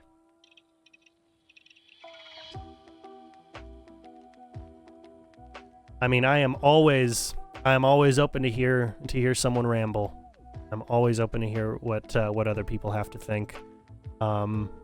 It would not surprise me if one day, if I ever get to be a big channel, which is still a big if for me, but if I ever get to be a sizable enough channel, I'm sure that one day a clip like this will be dug up that says, ooh, this person said thing, and it's a very innocuous thing like I've talked about today. Like, I don't think writing is good right now, or I don't think that companies pushing political agendas should try and force you to agree with their agenda for all these kinds of things. And it will be reframed as, you know, I'm racist or whatever, and it's just absurd. It's just insanity. And I mean, I've seen it happen to a bunch of other people who I respect. There was the one thing that happened recently. You guys, I don't know, maybe you guys aren't as terminally online as I am, but if you saw the nonsense that happened with the attempted canceling of Wendigoon, if Wendigoon's your kind of YouTuber, the attempted canceling of Wendigoon was one of the saddest things I've seen in recent memory. It was just, it was just so. Ooh, it's one of the most poorly planned attempted executions. But like, that's the kind of thing that it's like, oh wow, you don't like the idea that this person believes a certain thing, and so you're going to try to ruin their life over something that doesn't affect you in the slightest. Well, good for you, I guess. That's the kind of thing that I would not be surprised to see happen. I would not be surprised. Not that I want it to happen, obviously. The last thing anyone wants is to have to get into that kind of stupid drama. Because that's what it is. It's stupid drama. And 95 times out of 100, it's just there because someone's upset. But I would expect it to happen. If it would happen to anyone, I would expect it to happen to me, because, I mean, well, it's a story for another day. But I did not have the most sane high school experience. just a little crazy. X minus 700. How are we doing on time? Okay, we've got about an hour left. I think we can get this done.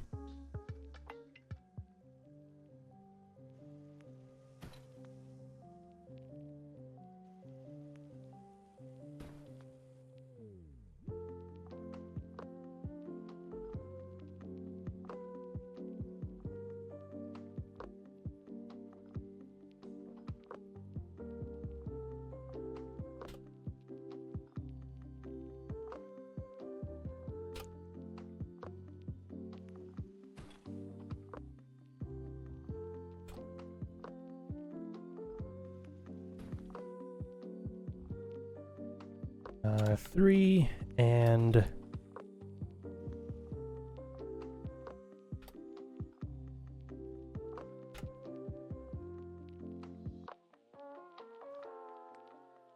okay, that should be all the beds, right? 1, 2, 3, 4. 1, 2, 3. Oh no! Did I not place a fourth bed? You have to be kidding me. You know how much I sacrificed? No, alright.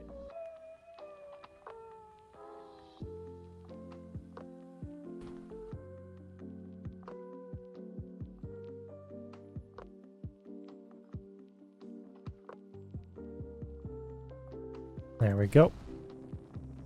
1, 2, 3, 4. 1, 2, 3, and 4. Okay, good. Good. We are really zooming through this.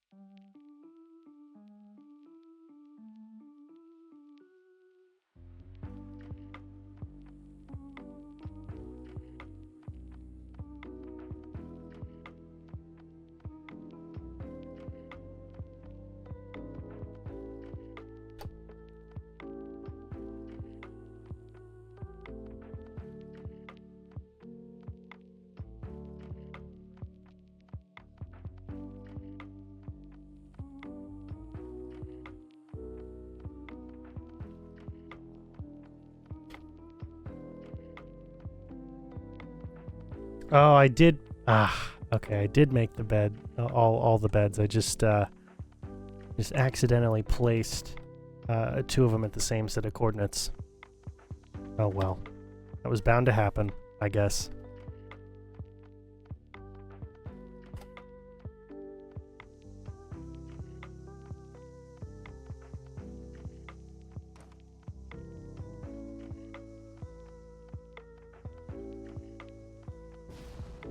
And we gotta move you on the x-axis properly.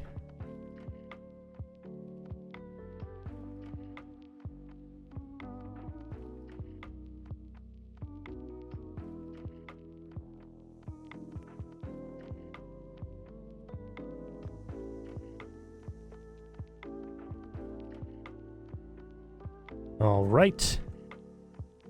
And here we go.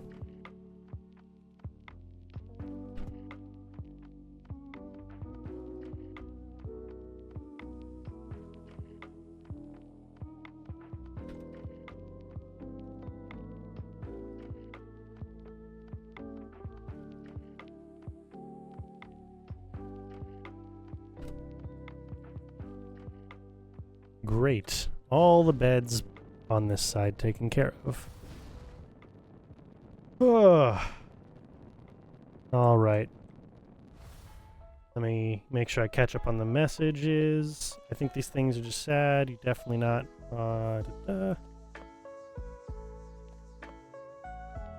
Yeah, it's not productive at all. It's not productive at all. Just, I mean, like, again, 10 years ago, you could, you know, you could very easily be friends with people who you actively disagreed with and, you know, very, very clearly didn't, you know, didn't hold the same values as. And it wasn't like that wasn't a surprise. That was the normal thing to do, was to be friends with people who you disagree with. In fact, a lot of my closest friends today, I know I disagree with them on a lot of things, but we just don't talk about those things because I'd rather have a good friendship with them than, you know, than talk about things that I know that we disagree about. That's more important to me, is that I can be a good friend to them, and that used to be the way that things worked.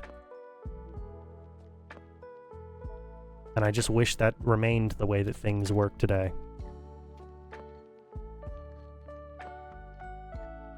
That would be nice, but here we are. I did not mean the angle Y, I meant the position Y. 2, 3,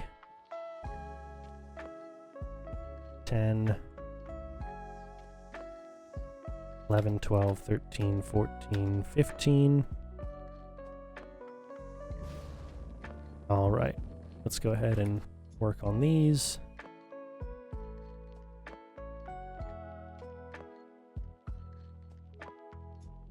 And then position Y minus 315.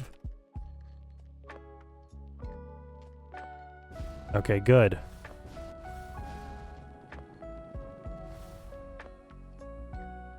In fact, this can go... No, I'll leave it there. Yeah, that's good. That's good. Yeah, it's just difficult. I mean, I wouldn't want for the people I disagree with, I wouldn't want to shove my ideas down their throat either. You know, I would hope that if they're interested in hearing what I have to say, that they're interested in hearing what I have to say and want to come to me and actually ask me questions about it instead of have to be force-fed a certain idea. It's just insane. It just makes no sense at all to me that this is how we think things work properly. Like, I don't get it, man. I don't get it. But that's not what we're here for.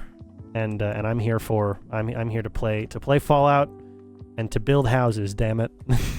That's what I'm here for. I don't need to get too focused in on all this nonsense. I'm just here to have some fun.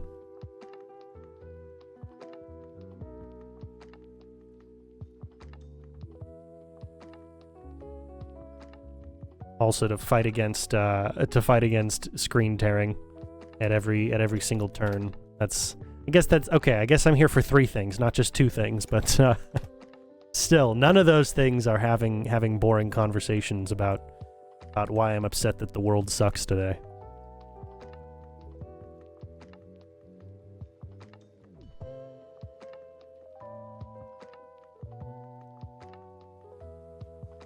Exactly. Exactly. This is escapism for a reason. Even if my escapism has very has very unnecessarily detailed rules, it is still escapism.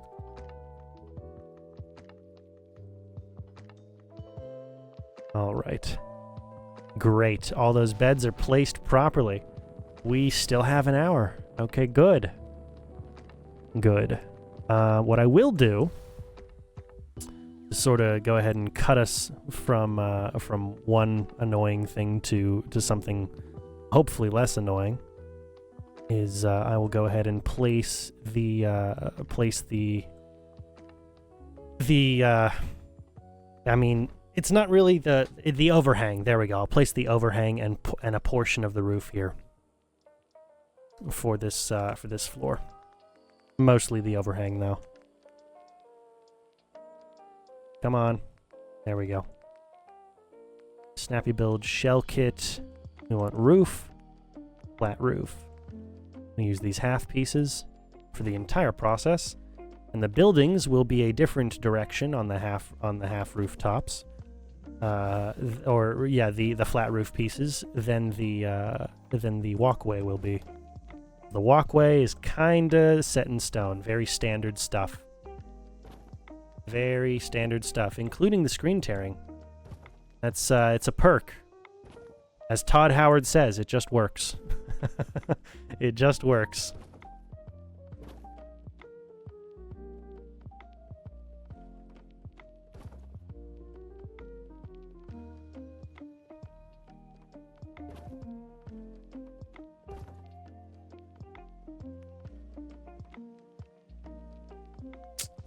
Actually, no, I don't need it to merge all the way over. That's only for the other two. I can just have the overhang right there. Yeah, okay. Okay, great. Ah, that's nice.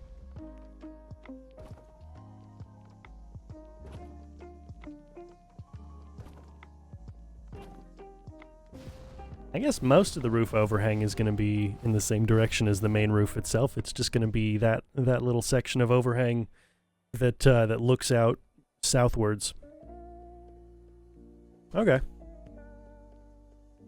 That's not bad.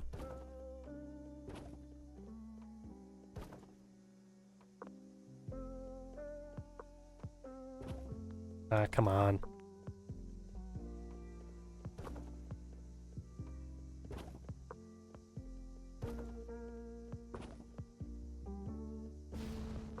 Okay, good. Good. We got all that stuff in place, which should help us in terms of the further decoration of the interior. I'm gonna work on the lights last. I'm done with the lights. Yeah, screen tearing, man. Ugh. If ever I had an arch nemesis. If ever. Okay. Okay, well, I'm excited. This is all going to look very nice. We might have to go overtime just so I can finish up the roof terrace section, because I don't want to do that tomorrow. I don't really want to do that tomorrow at all. I'd like to be done with this build today. So, you know, if we go overtime, we go overtime. We've done that in the last couple episodes. This whole motel build has been going overtime, really. It's been about going overtime. Okay, what am I going to do? Yes, of course. Next thing we're going to do is we're going to place all of the ledges. All the ledge pieces.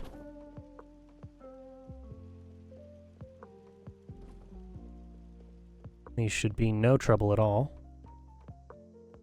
Not that they were really much trouble in the first place, but they really shouldn't be any trouble now.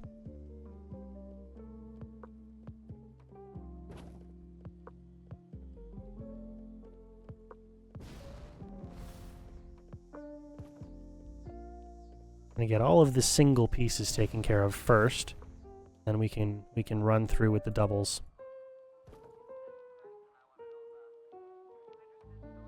The doubles are very easy to take care of. I think I left one over here.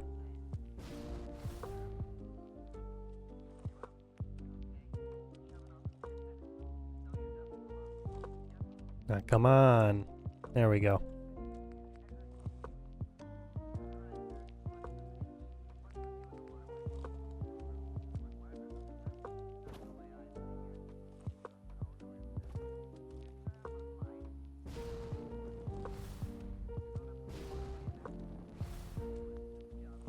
Oh yeah, what am I even thinking?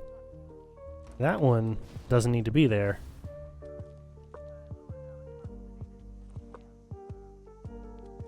There we go.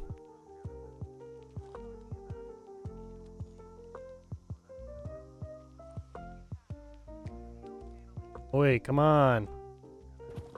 Perfect.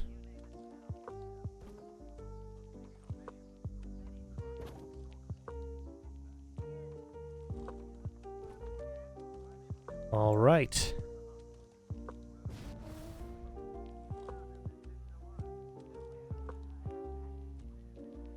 Now, don't tear on me, please.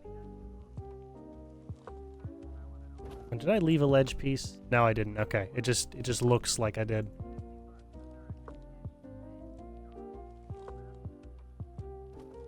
I know you won't tear on me when I'm looking the other direction. It's just here.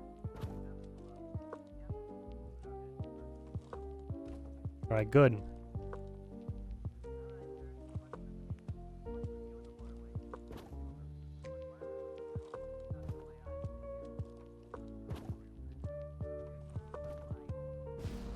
Oh, great. Oh man, this is gonna look great. It's gonna look great when it's over. It's gonna be like the most motel looking motel of all time. It's gonna be amazing. I can't wait. The most motel looking motel of all time. I guess that's a sentence. I guess that's a thing people say sometimes, maybe. I don't know. I don't know. Probably not, to be completely fair, but I'd like to think it's a thing that people say. Definitely not as stupid as whatever it was I said on Saturday that made me laugh really hard. I went back and I tried to find it and I can't. I have no idea what I said. But I know that it was very, very unintelligent of me. Very unintelligent. But that just makes it better.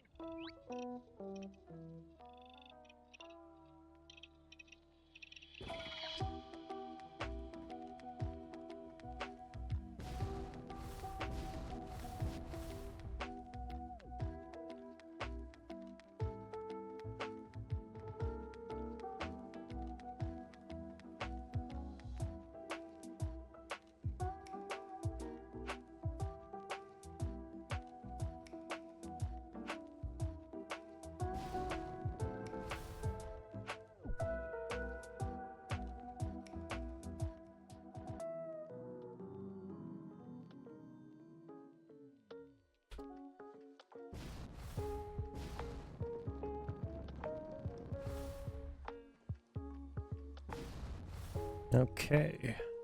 We got these guys placed. And then we've just got a few more things, you know? We've got the, after these guys, we've got the couches, the end tables, the televisions, and then the OC Decorator objects. Means we're getting pretty close.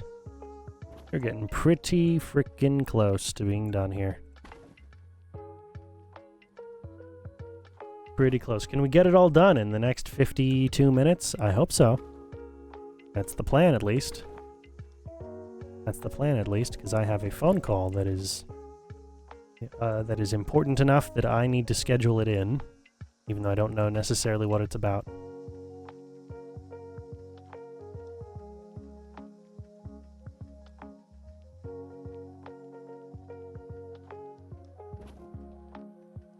So that'll be a fun journey. And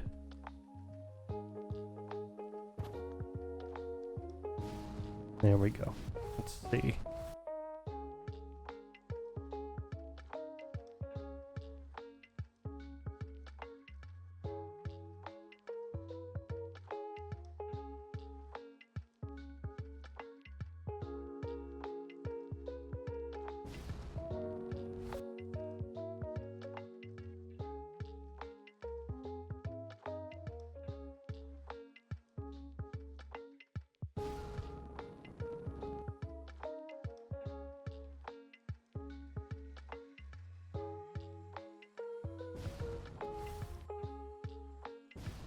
All right, good. Okay, 3 more large objects that need to be placed. Just 3. Ugh. And all that talking about things I'm not a fan of. Now my neck is very tense. Oof. All my for everybody, their stress really, like, it compounds in different locations for different people. For me, that stress always compounds in my shoulders and right here on my neck. It always just forces in. Very annoying. All right, we need furniture. Well, first we need to set game hour into 10. And then we need furniture, seats, couches.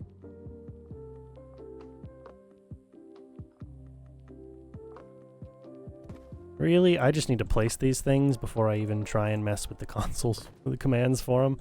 I need to get them placed down. Have them be good for me.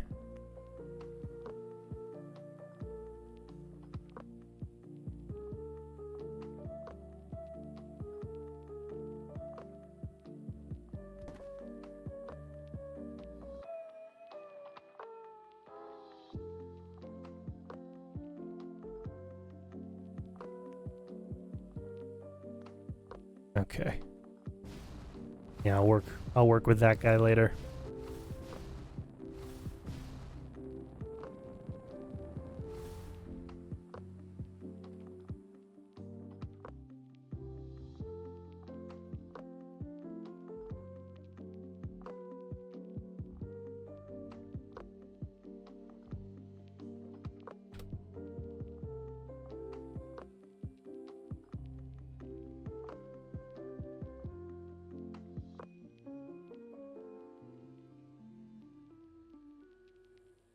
Alright, where's the placement here?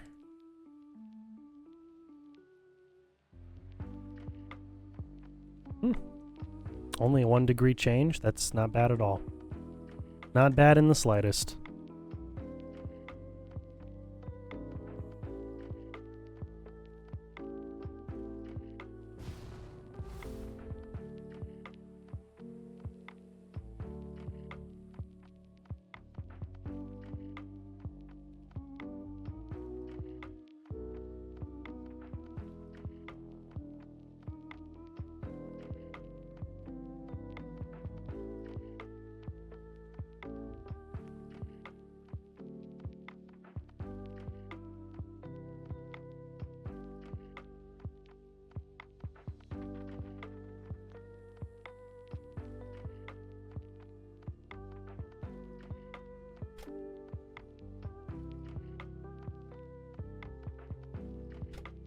And we want X minus 10, 20, 30.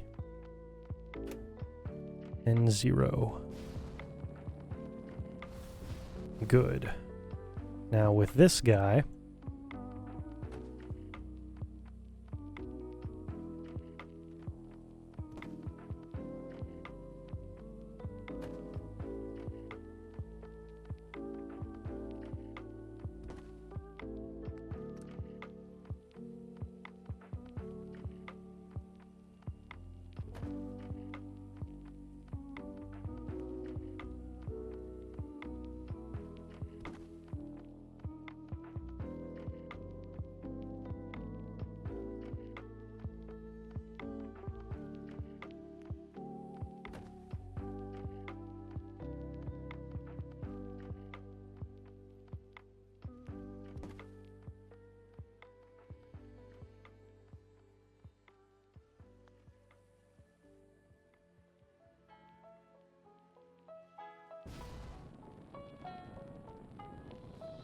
okay, I think that's all good.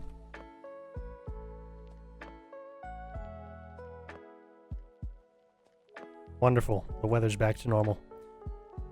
All right, with this one, mod angle Z minus 91.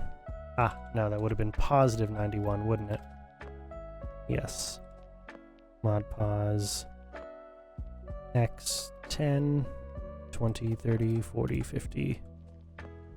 I guess 100 in total. And then Y minus 40? No, more than that. Looks like 60. Okay.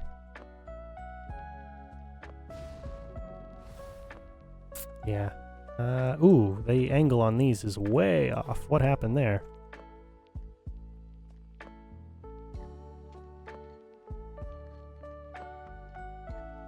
Alright, well, the rest of it's still good. Kind of all it needs to be.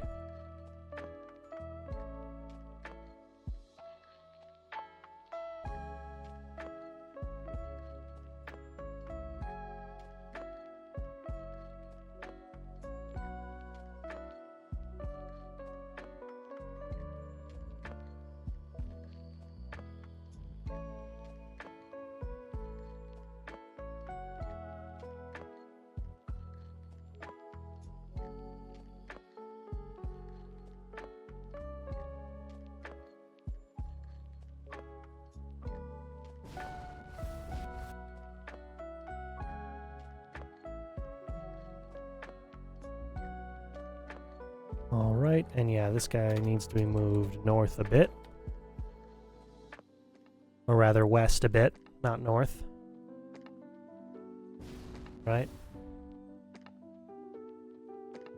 Oh, never mind, yeah, that's east, that's south. Okay, yeah, north. It was north.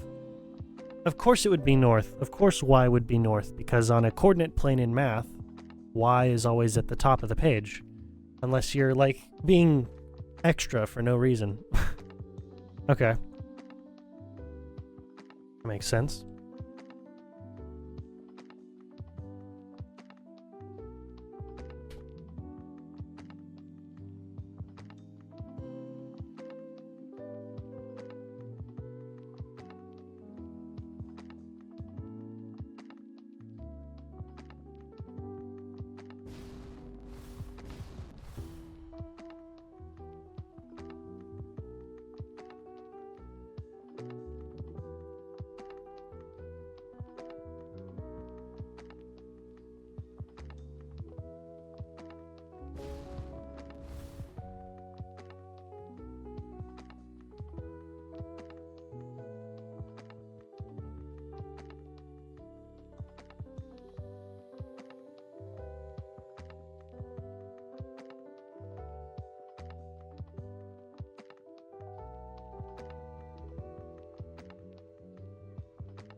Minus 100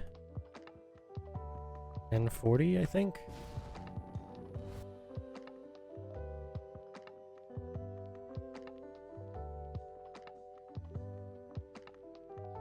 $170. Okay.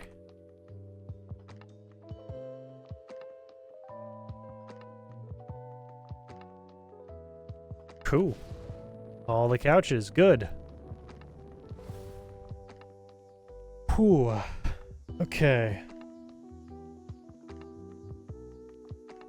Oh yeah. I don't know when you sent this message, but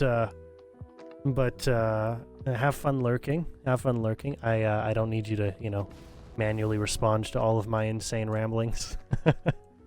Hope you have fun cooking. I'm sure it'll be great.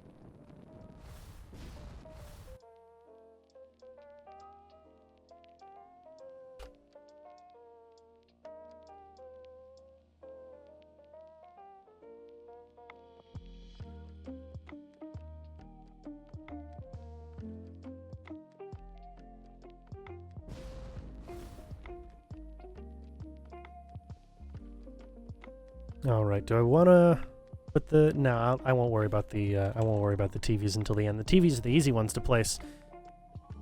I mean, they're both easy to place because I don't have to worry too much about the way that they're placed, other than that they are placed down. Go with the TVs last, though, just to keep with our sort of our build scheme here.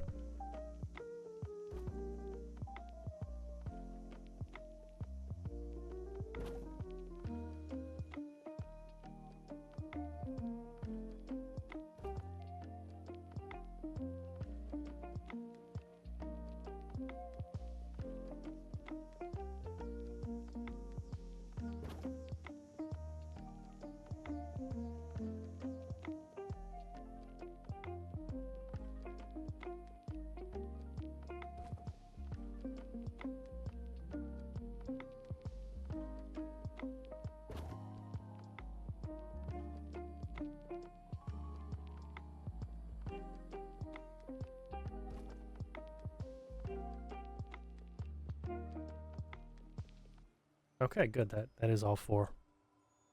For a moment, I miscounted and thought there were only 3, but okay. Now we've got the TVs to place. The TVs have to be, well, I say have to be, in line probably with this guy here. Decorations, miscellaneous, electronics, televisions.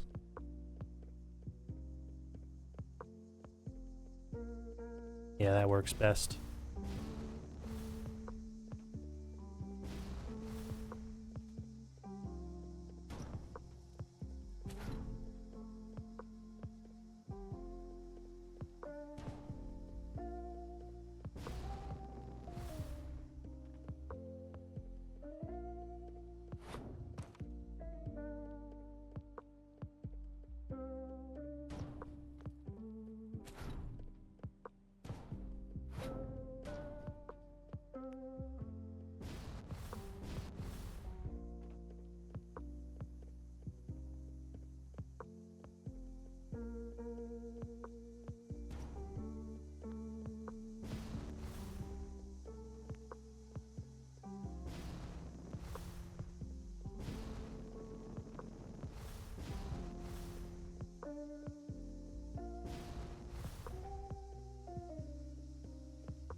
All right.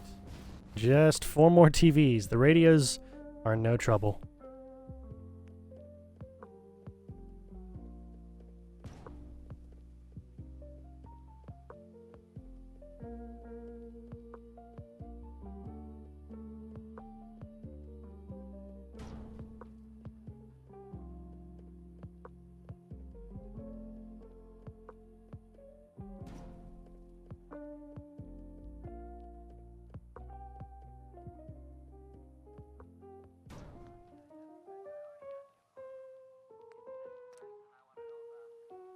Okay.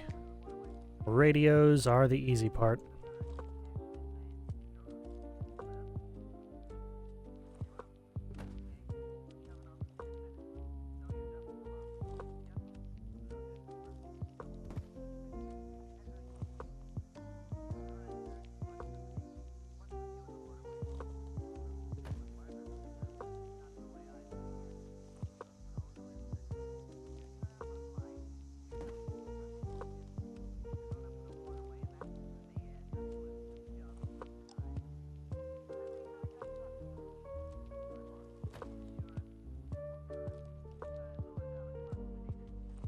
I do find it interesting that the radios do not need a specific power source in order to still function as radios.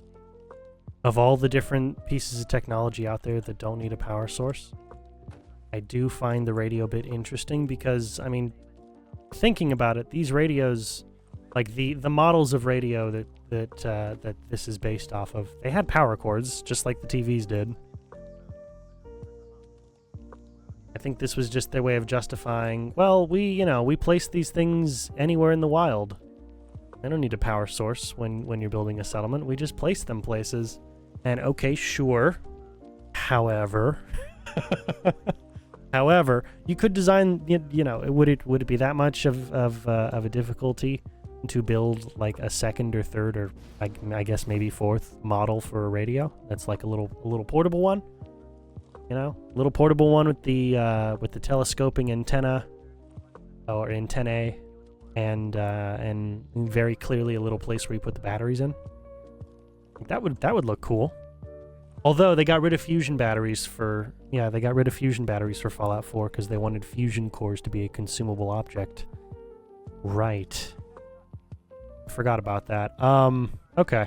I mean, just the little things you pick up on when you've been building for how many hours have I done this? This is episode 43. So 129 129 hours of this. Ugh. That's a bit much. 129 hours of this. You pick up on certain things when you've been playing this game for that long. You pick up on certain things. 129 hours of just building, not accounting for all of the actual gameplay and all of the leveling that I've done, and making sure that my game story ends a certain way, and all the other times, like all the other playthroughs I've done, and just 129 hours purely building things. And that's only on camera too, because all the landscaping I did, well, not the landscaping, but all the zoning, all of that stuff, that took, I want to say, I mean, I did that on Saturday and then Sunday evening, so a combined 6 hours, I think, of just that. It's a lot. It's a lot. You can see why I started with the castle. I'm sure you can understand why I began with the castle. Yeah, good. We got the ashtrays in there. Okay. Next, we'll,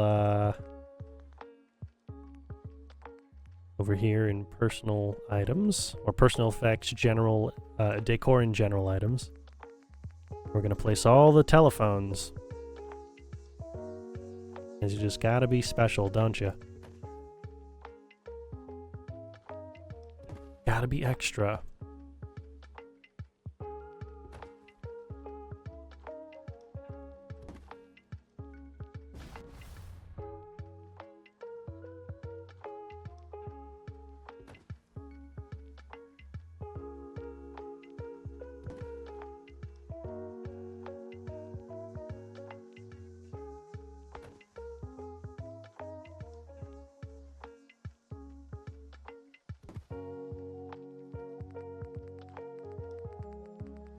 Alright, now we're going to go ahead and place all of the fans.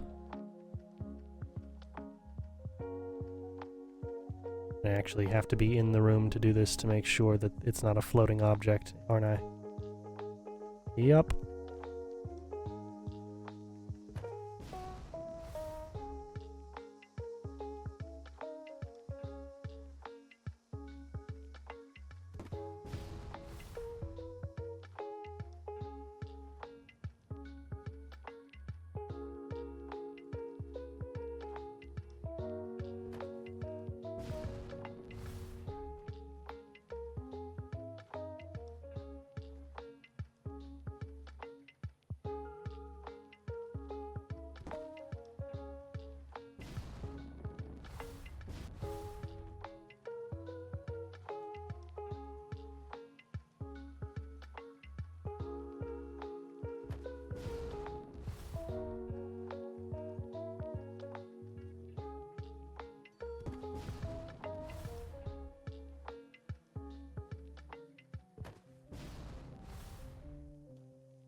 All right. And the alarm clocks, which are a lot easier to place. I don't have to worry about them at all, really.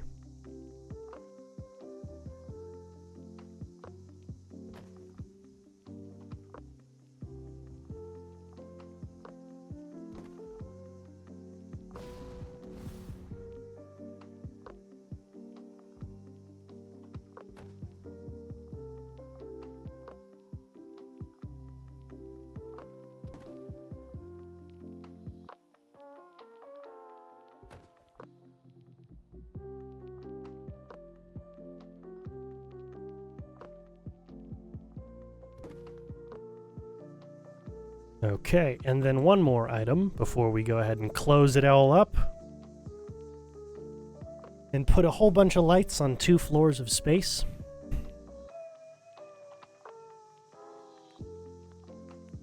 We need copies of Public Occurrences, Screen Tearing Edition.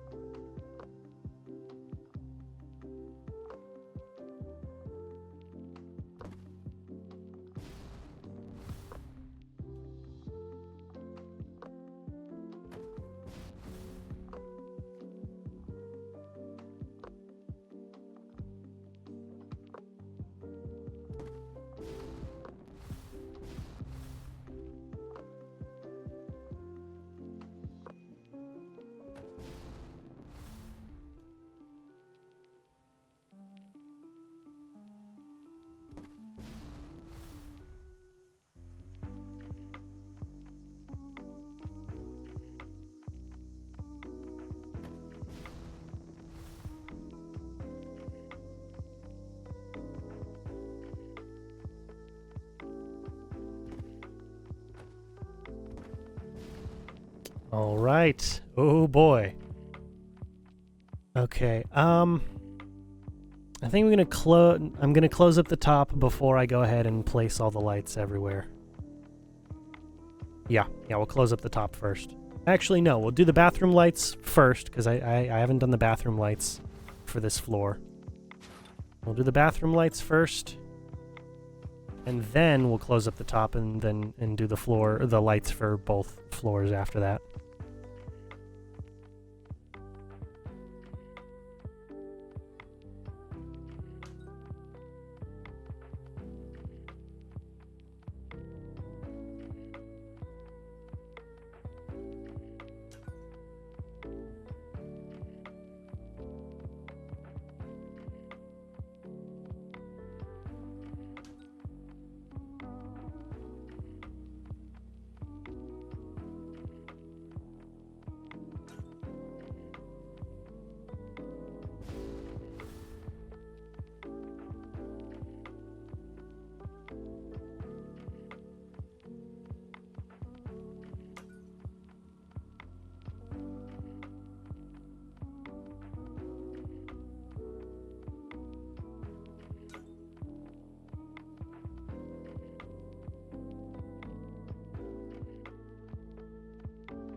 Okay.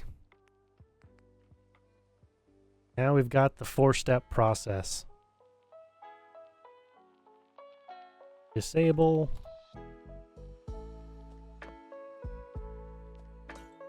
Enable. Z27 and 0.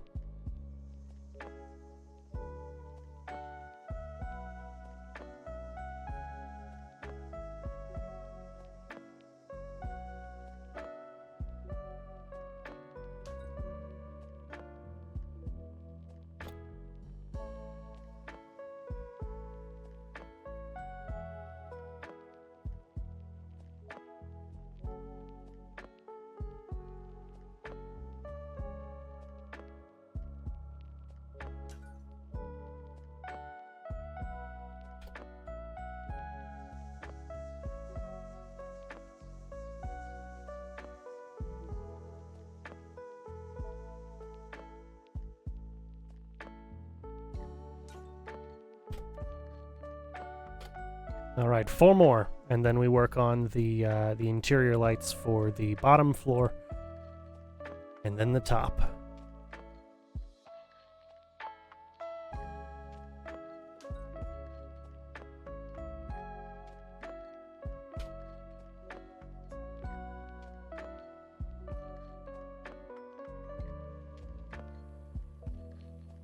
Of course, I went ahead and skipped over. Wonderful.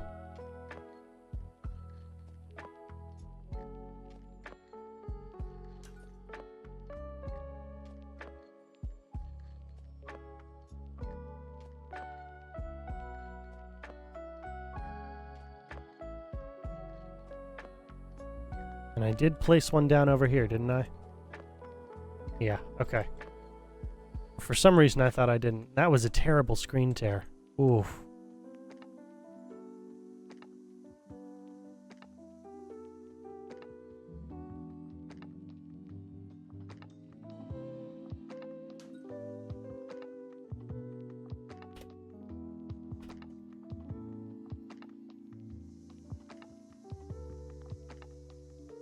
And one more on this end.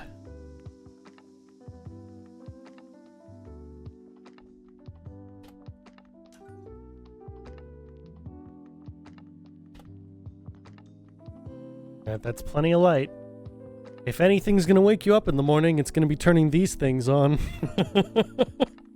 You will also need surgery on your corneas for sure. But at least it'll be bright. At least it'll be bright. That's the important part. Okay. Okay, yeah, we'll work on the second floor lights first because I need to put doors here. And these should be rather simple. Still, you know, 16 lights we're placing, but simple in comparison.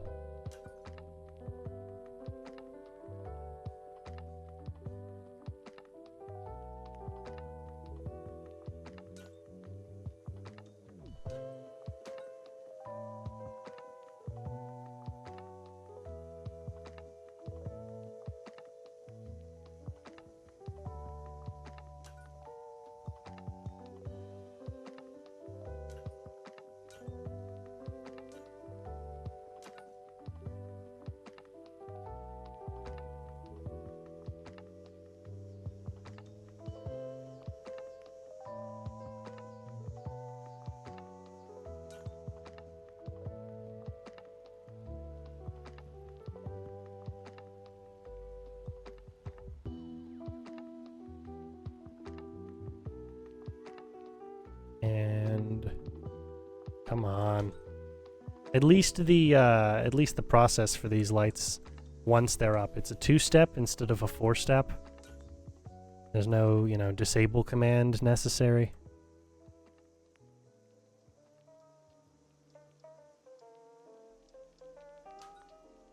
Are we good there? Yeah, we're good there. Okay.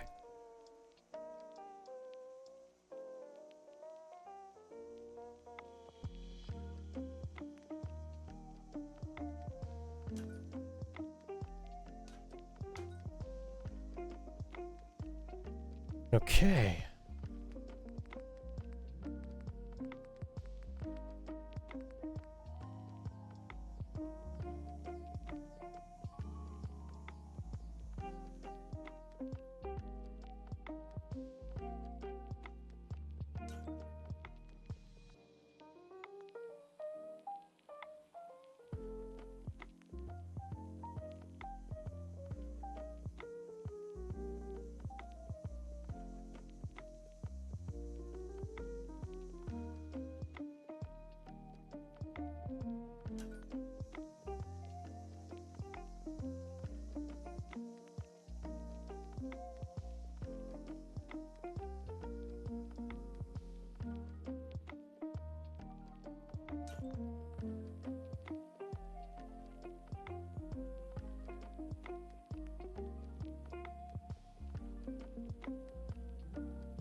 Oh, come on.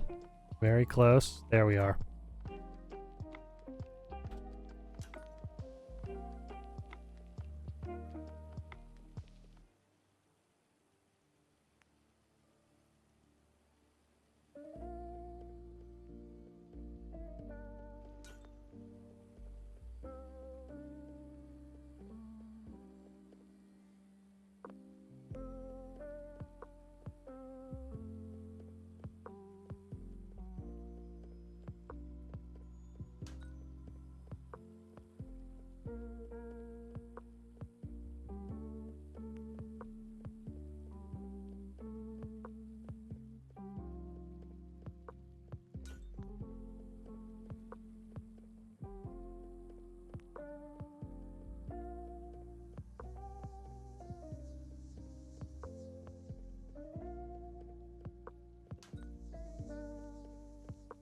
All right.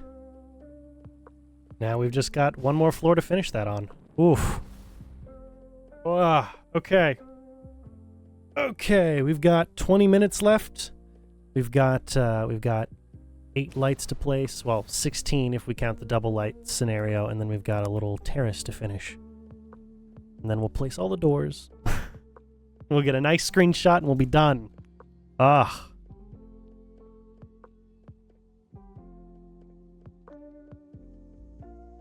We're so close. Ugh. So close to being done. I'm gonna make sure that we're back on our standard start light here. There we go.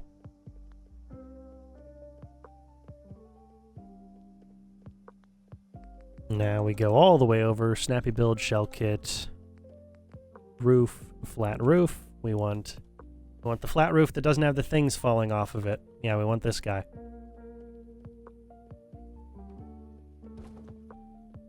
Gonna place them like this. come on.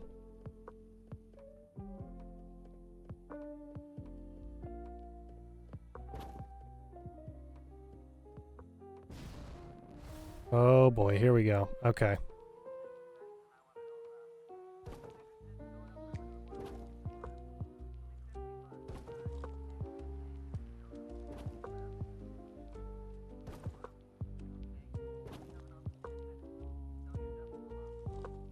We've also got the roof parapets, and that's gonna be its own thing.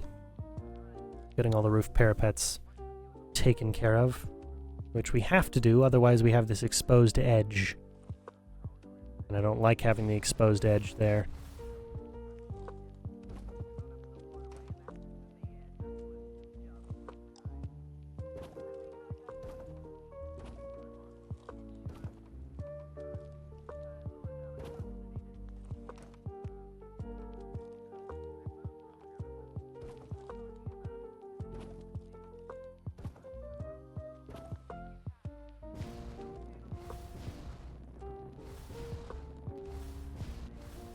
Yeah, we won't do too much with it. We'll just put them around the edge. They don't need to wrap around the whole they don't need to wrap around the whole roof section, just the white edge. We'll leave that till after we finish putting all the lights in.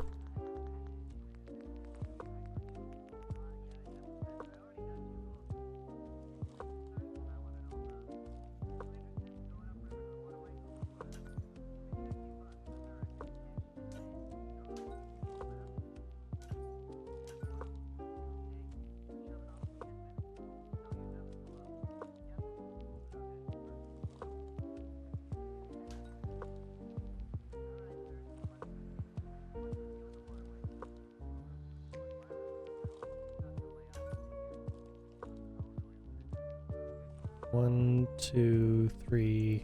There we go. I knew I missed one of them. Knew when I counted, I was like, wait, hold on. What's going on here? All right.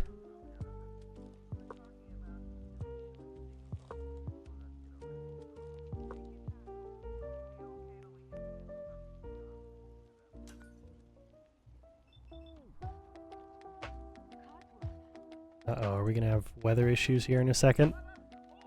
I can hear the wind coming in.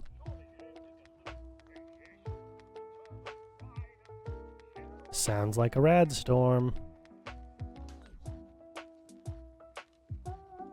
No, okay, it's just fog and some rain. Definitely not the worst it could be. Still not going to save me from screen tearing when I look in any given direction, is it?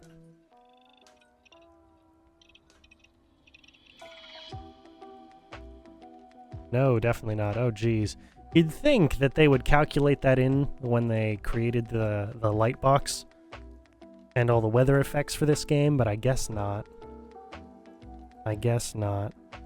My view distance is already super low because I wanted to make sure that streaming this game wasn't going to wasn't going to ruin my streaming software.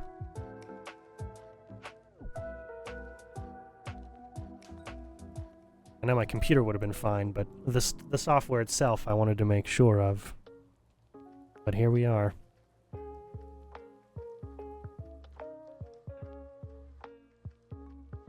I do find it interesting that the weather does determine how the light interacts in the room.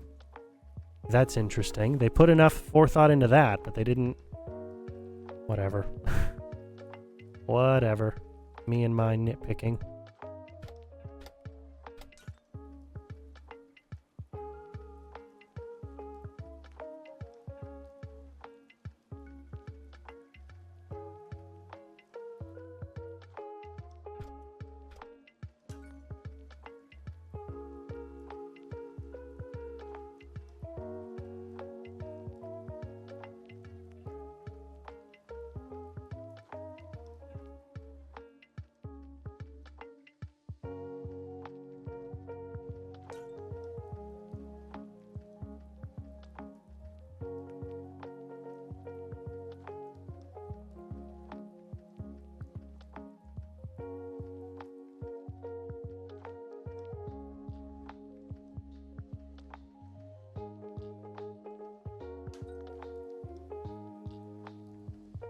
Oh, come on.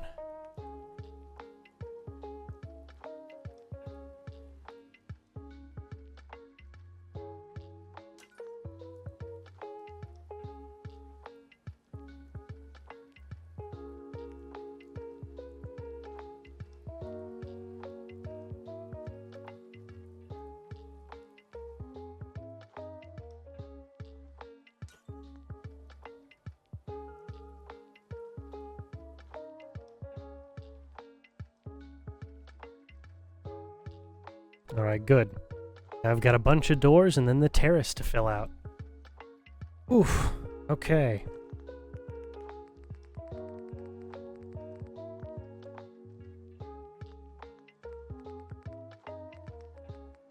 Yeah, we want structures, doors, wood. Alright. Oh, boy. What a tear. What a tear that was.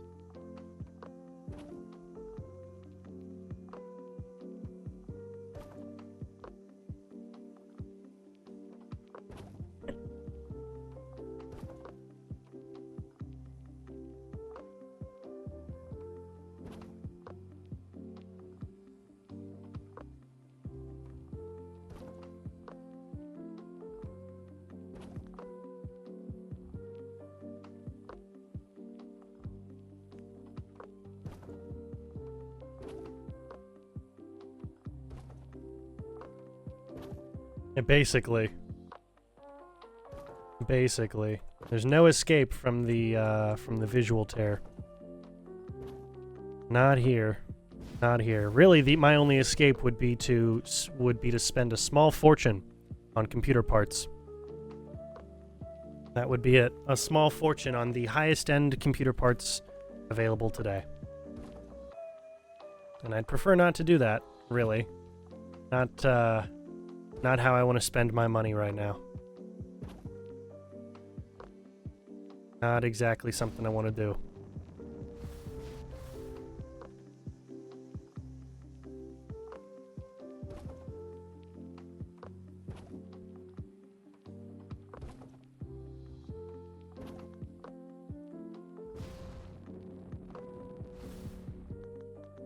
Okay, let's get the roof edge taken care of. The parapets, rather. There's 2.5 by 4, right? Yeah, 2.5 by 4. I'll place in the half pieces. Or rather, half piece. That's right, because I'm not wrapping around the entire thing. I'm only doing these sections. Only doing the sections that have the white line.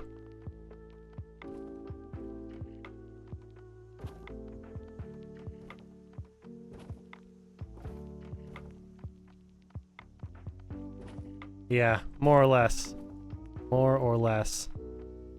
I mean, I know well enough computer parts are a lot cheaper than they were even just a couple years ago, but I still don't have the resources right now where that is a smart financial decision. If 99% of the things that I want to do don't have any problems on this computer, then why would I upgrade this computer until I need to?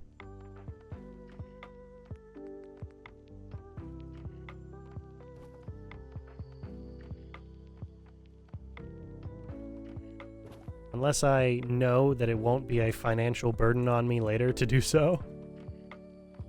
There is no need right now.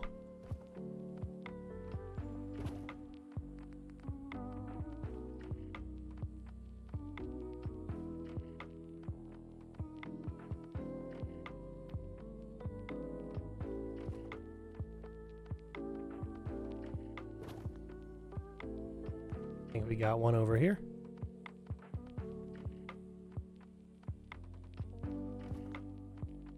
All right.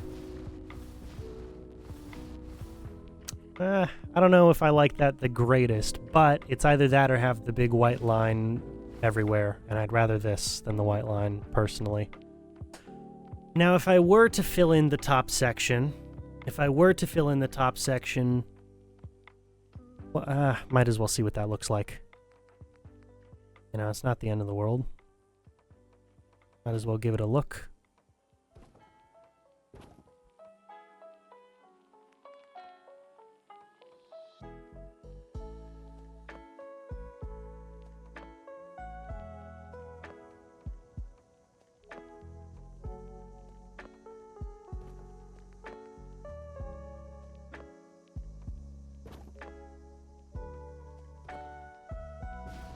How does this look? How do I... Alright, so we got the two options, the two styles. Yeah, I'd rather go with A than B. Yeah, A looks better than B for sure. For sure. I'm sure some of you are like, well, yeah, I could have told you that. Yes, but I wanted to see it for myself. Visualization, it's a very important tool. Okay, we have 9 minutes. Yes, well, that's another thing we should talk about later. The dark pulse stuff. That's another thing we should talk about later. I now need to work on this terrace section, what kinds of tables do I want to put in? I think I know what I'm generally looking to do here. We're going to go with, I think it would be mods all the way to the end. It's going to be the round wooden ones that we've used in a couple of other builds. Yes, these ones. Yeah. I could use those. Also, I could go with these metal ones, because these would be easier to clean, really. I think we go with these guys. Welcome back, Al. Welcome back. I think we go with these guys.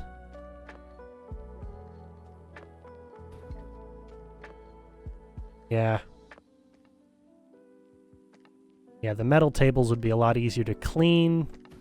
They wouldn't really have as many weather effects going on. Or rather, they wouldn't be as affected by weather. That's what I'm trying to say. And then for the seats, we'll go with, chairs, but probably, yeah, the clean chairs, if not something here in the modded section.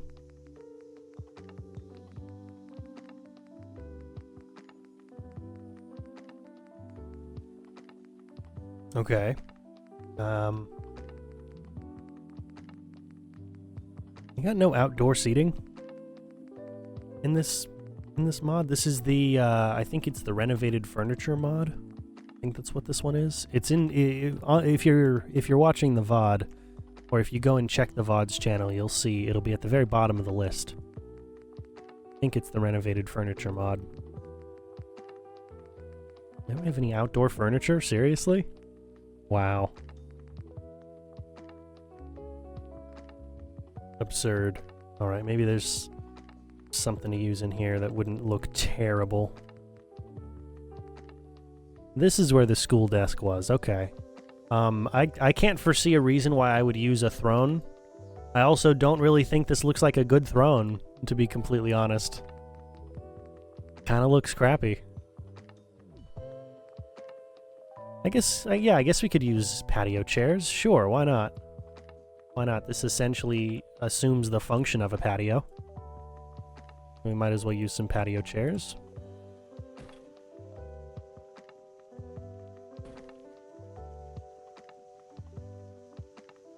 I can be too worried about the placement of these things, as long as, you know, I'm good on how many are being placed in any given table. Going with 2 each. That way there's still plenty of walking room, because these are rather thick chairs. Yeah, the metal table really did work better.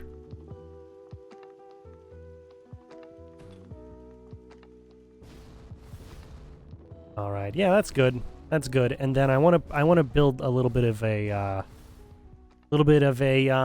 oh, what would this be? This would be an awning, a gazebo kind of structure. You know, something, a little bit of a covering. Something on top of this space. We'll see what we've got.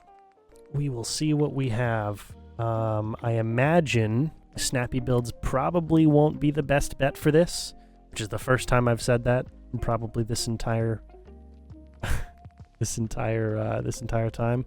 Yeah, they're likely not to be the best fit for this. Instead, I think we'll first try Homemaker, see what they've got.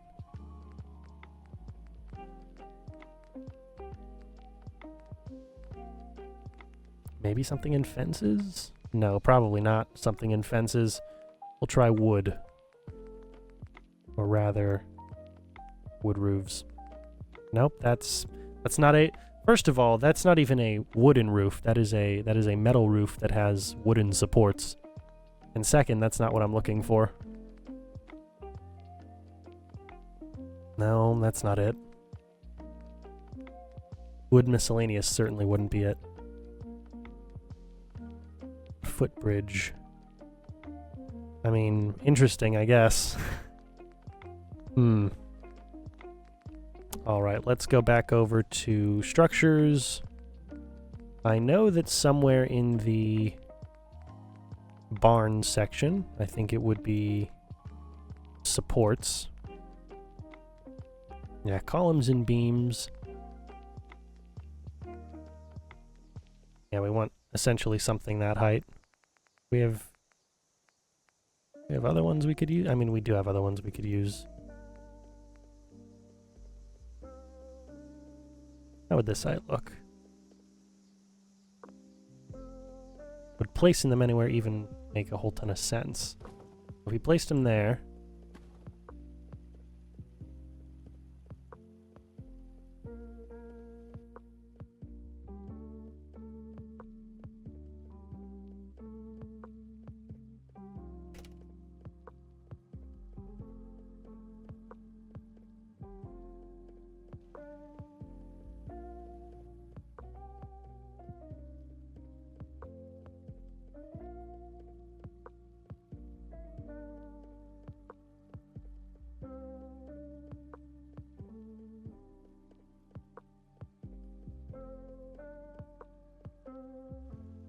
Okay, if I went with that, now how would I work with this?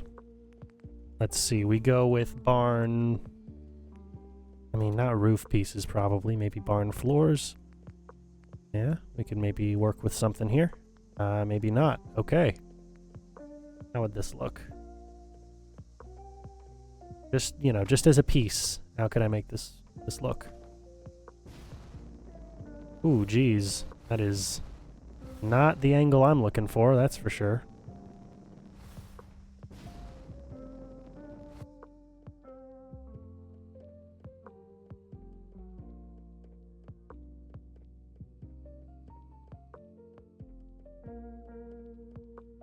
Okay, 10 degrees off, that's fine.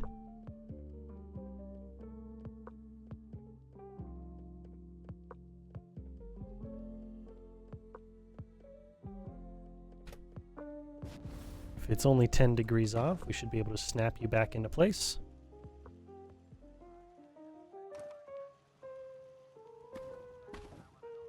And have you work just fine for us, right? How does that look? It's better. I think we might be off by a degree or so. Let's see.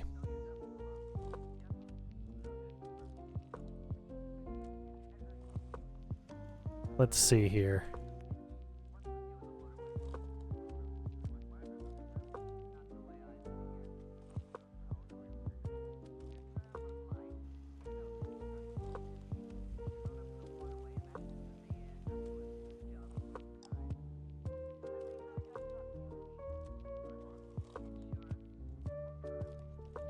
Okay, yeah, we were off by a half degree, maybe a little bit more. Maybe 0.6 degrees? Yeah, 0.6 degrees, okay.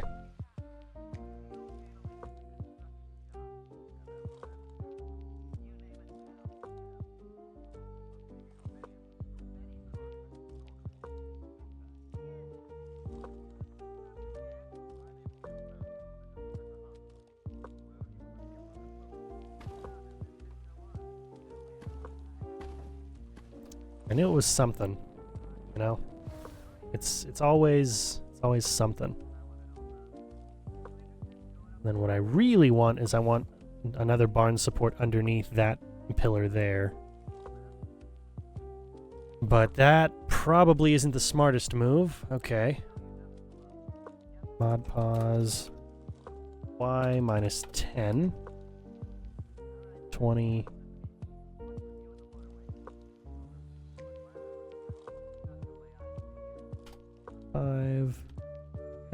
Okay, 30. X 30. Or rather, negative 30. Might be the way to go. And then...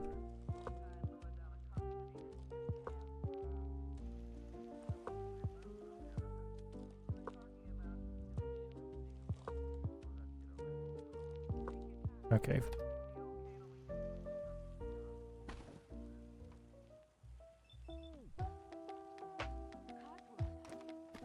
How does this look?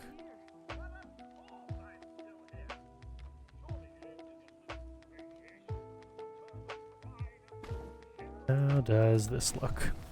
It's as close to halfway as I'm likely to make it. So if I place that there, go back to the support section, call in beams, place you underneath. Do you line up? Oh man, you line up as perfectly as I can ask you to line up. Okay, that's as good as it'll probably get. That's all I can really ask for. Okay. That is fine.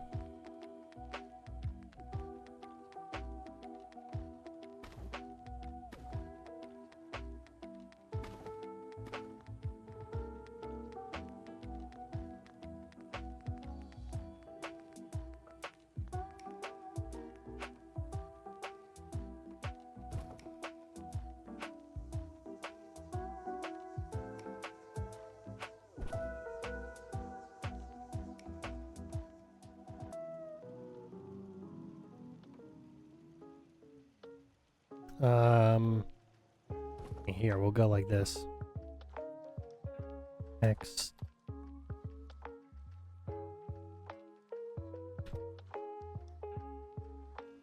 That'd be 50. Ooh, that'd be 50 exactly, okay. Same over here.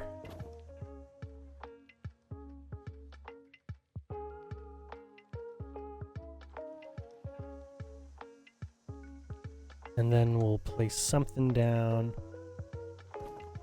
here.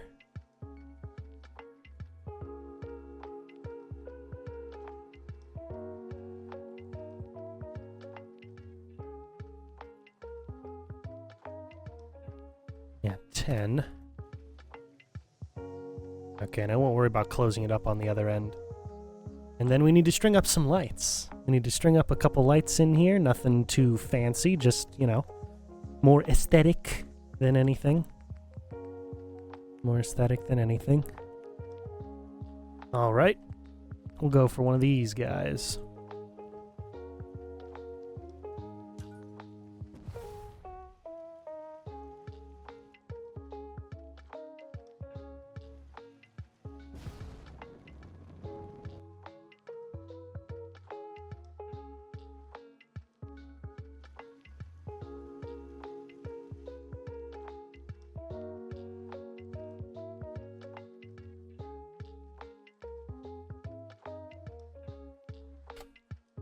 That's good. That's good. That will definitely work. That will work perfectly. Oh man, I am very, very happy with the way this guy turned out. Okay. Do I want to add an overhang for? Nah, we don't need to. I stopped myself before I finished that idea. We don't need to add an overhang for the stairs here. Realistically, it's not the end of the world if someone gets a little bit of rain on them as they're climbing the stairs. More than anything, that extra wide space exists there just so that people can walk around the stairs more than you know, stay out of rain. That's what the other ledges are for. Ooh, okay. Okay, well, now we well, I mean, I want to make sure that I've got everything down and I'm not missing anything, am I? I hope not. I'm surprised that we got Then we got a floor and a half done today, really. That was kind of wild. I don't think I'm missing anything. Maybe maybe the TVs, right? No, all the TVs are turned on. Okay. Yeah, I won't worry about the TVs then if they're all turned on. That's not the worst thing in the world. Okay. Man, this is going to be cool. It's going to be really cool. Okay, so we're out of the build menu. So if it was 7 in the morning, the sun would be coming from the opposite direction. Okay, so 7 in the morning wouldn't look good. But 6 at night would look wonderful.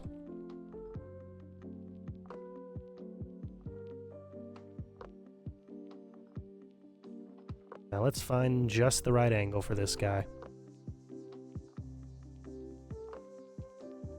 I mean, honestly, slightly in the dirt might be the right angle.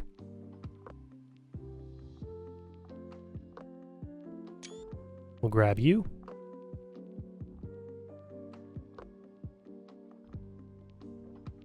We'll grab you. We'll risk screen tearing and we'll grab you. We'll do the same lower angle.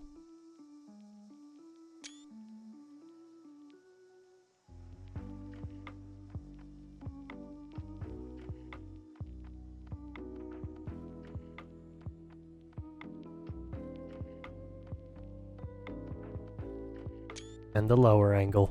Okay. Oh, man. Okay, wonderful. Wonderful. It's done. It's done. It's done. I don't have a name for it, but that's okay. I'll come up with a name. I'll come up with a name in our off to... Actually, no. You know what I'll do? Here's what I'll do. For those of you watching live and those of you watching on the VOD, make sure that you comment on this VOD. I won't take any live names right now. Make sure you comment on the VOD for this, which will be up at some point tonight or early tomorrow morning. I will pick the best name for the motel here at Jamaica Plains, as well as the name of whoever runs the motel here at Jamaica Plains. And it is an individual that runs the motel because there's only one bed. But yeah, I'll pick the name from the audience, like I'm doing for the diner that's in town. So on this VOD, make sure to comment the name of your suggested name for the motel, as well as the individual who would run the motel. Give me a little backstory as to who that character happens to be, and I'll make sure to I'll choose whichever one's my favorite, and I'll put them in the game as an NPC at some point. Whenever I put all the NPCs in this settlement, I'll go ahead and make sure that they are one of them. All right, but I think we've gotten everything done here. Tomorrow, Tuesday, we will begin the build of the Jamaica Plains Police Station. Because I have it all laid out, and I have it laid out enough. I know where the holding cells are going to be. I know where the armory is, and we can go from there. That will probably be a 2 or 3 episode build on its own because it's very involved, and it should be very involved. It's a police station after all. But yeah, that's everything for the day. Let's go ahead and set our menus back up. Make sure it's nice and bright and that the weather is all good. And get back in our body. Okay, awesome. Well, I'm very happy to have this thing finally done. I love the way it came out.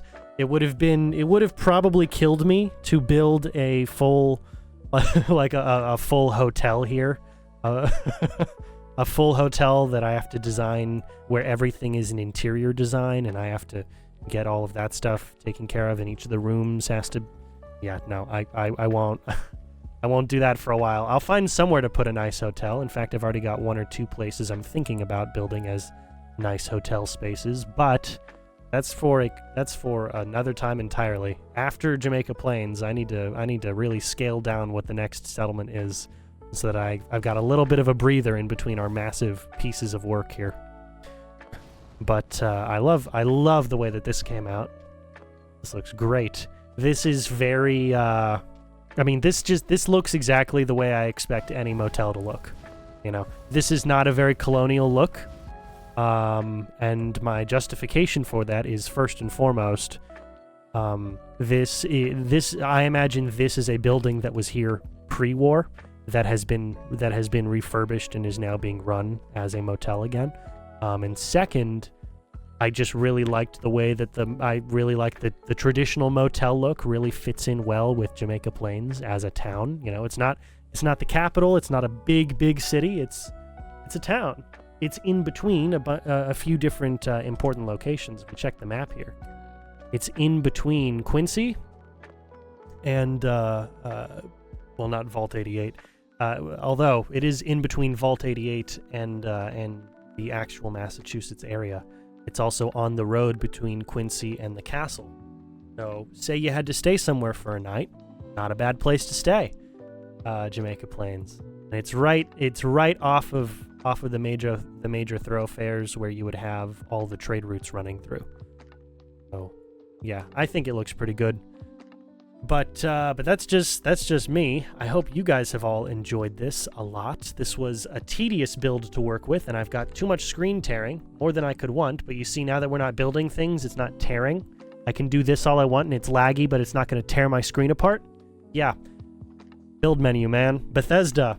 It just works, doesn't it? It just works. Anyway, hope you guys have enjoyed. Like I said, make sure you leave a comment as to what you think the name for the motel and the motel staff, rather the landlord, should be, and I'll choose whichever one's my favorite, and I'll make sure to put them here in the game. Leave me a little bit of a backstory, just a few sentences as to the backstory of the NPC, because I'm very, very interested in hearing what you guys would do if this was your scenario. And it's my way of, this is part of my way of appreciating the audience. You guys take a lot of time out of your day to watch my stuff.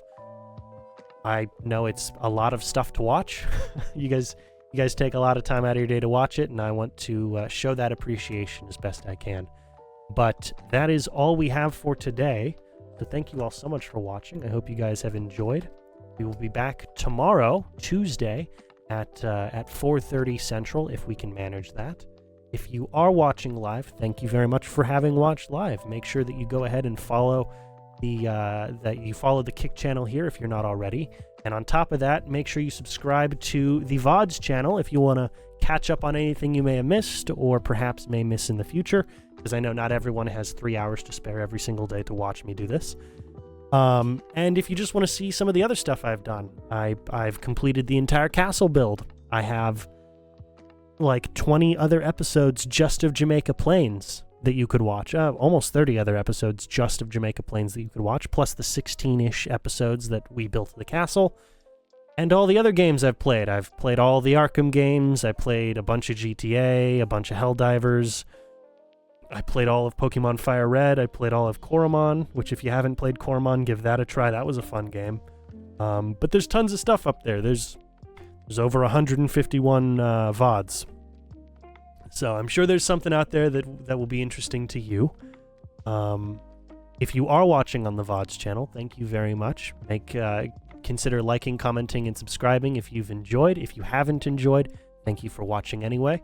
3 hours is a lot of time to dedicate to something that you despise or are not interested in at all. So congrats, you made it. Genuinely, that is a feat to be able to do something that you despise for 3 hours. I applaud you for that. But if you have enjoyed, go ahead and check the description. In the description of every single one of these VODs since the castle walkthrough video, you will find the names of each and every one of the settlement mods that I'm using. And as of believe it was the school build. Yes, as of the third part of the schoolhouse build, you'll find the updated list, which includes the renovated furniture mod. But if you just check whatever the most recent VOD is, you'll find all of the up-to-date mods list. Not links to them, because that would be a lot of links to place in a description, and that would probably be a little overboard. But you'll also find the links to my social media pages, my Twitter, if you want to get notified as to when I go live and you aren't following me on Kick. My Instagram, if you want to see some of my photography stuff. The other YouTube channels, if you want to go check out some of my documentary and essay, my video essay style content on my main channel, which is just my name, or you want to subscribe to a channel that has no videos, go ahead. There's a channel in there.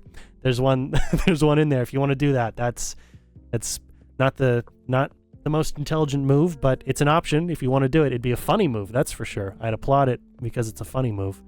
And there's also links to ways you can support me monetarily if that's your thing. I understand that it probably isn't for most of you, and I wouldn't want to sit here and beg you to go ahead and give up your hard-earned dollars. This is quite the economy we have right now, so I completely understand. But you guys are all smart enough. You understand how money works. If I have money, then I can afford to do more of this or more of the things that you guys enjoy. If I don't, like I do right now, I will do my best to be as consistent as possible, but I have to make sure that my priorities list is maintained. However, all of that is to say, thank you all so much for watching. I'll see you guys tomorrow on Tuesday for the next episode, approximately the same bat time, which is 4:30 Central, 4:30 p.m. Central. Definitely the same bat channel. All right, have a good one.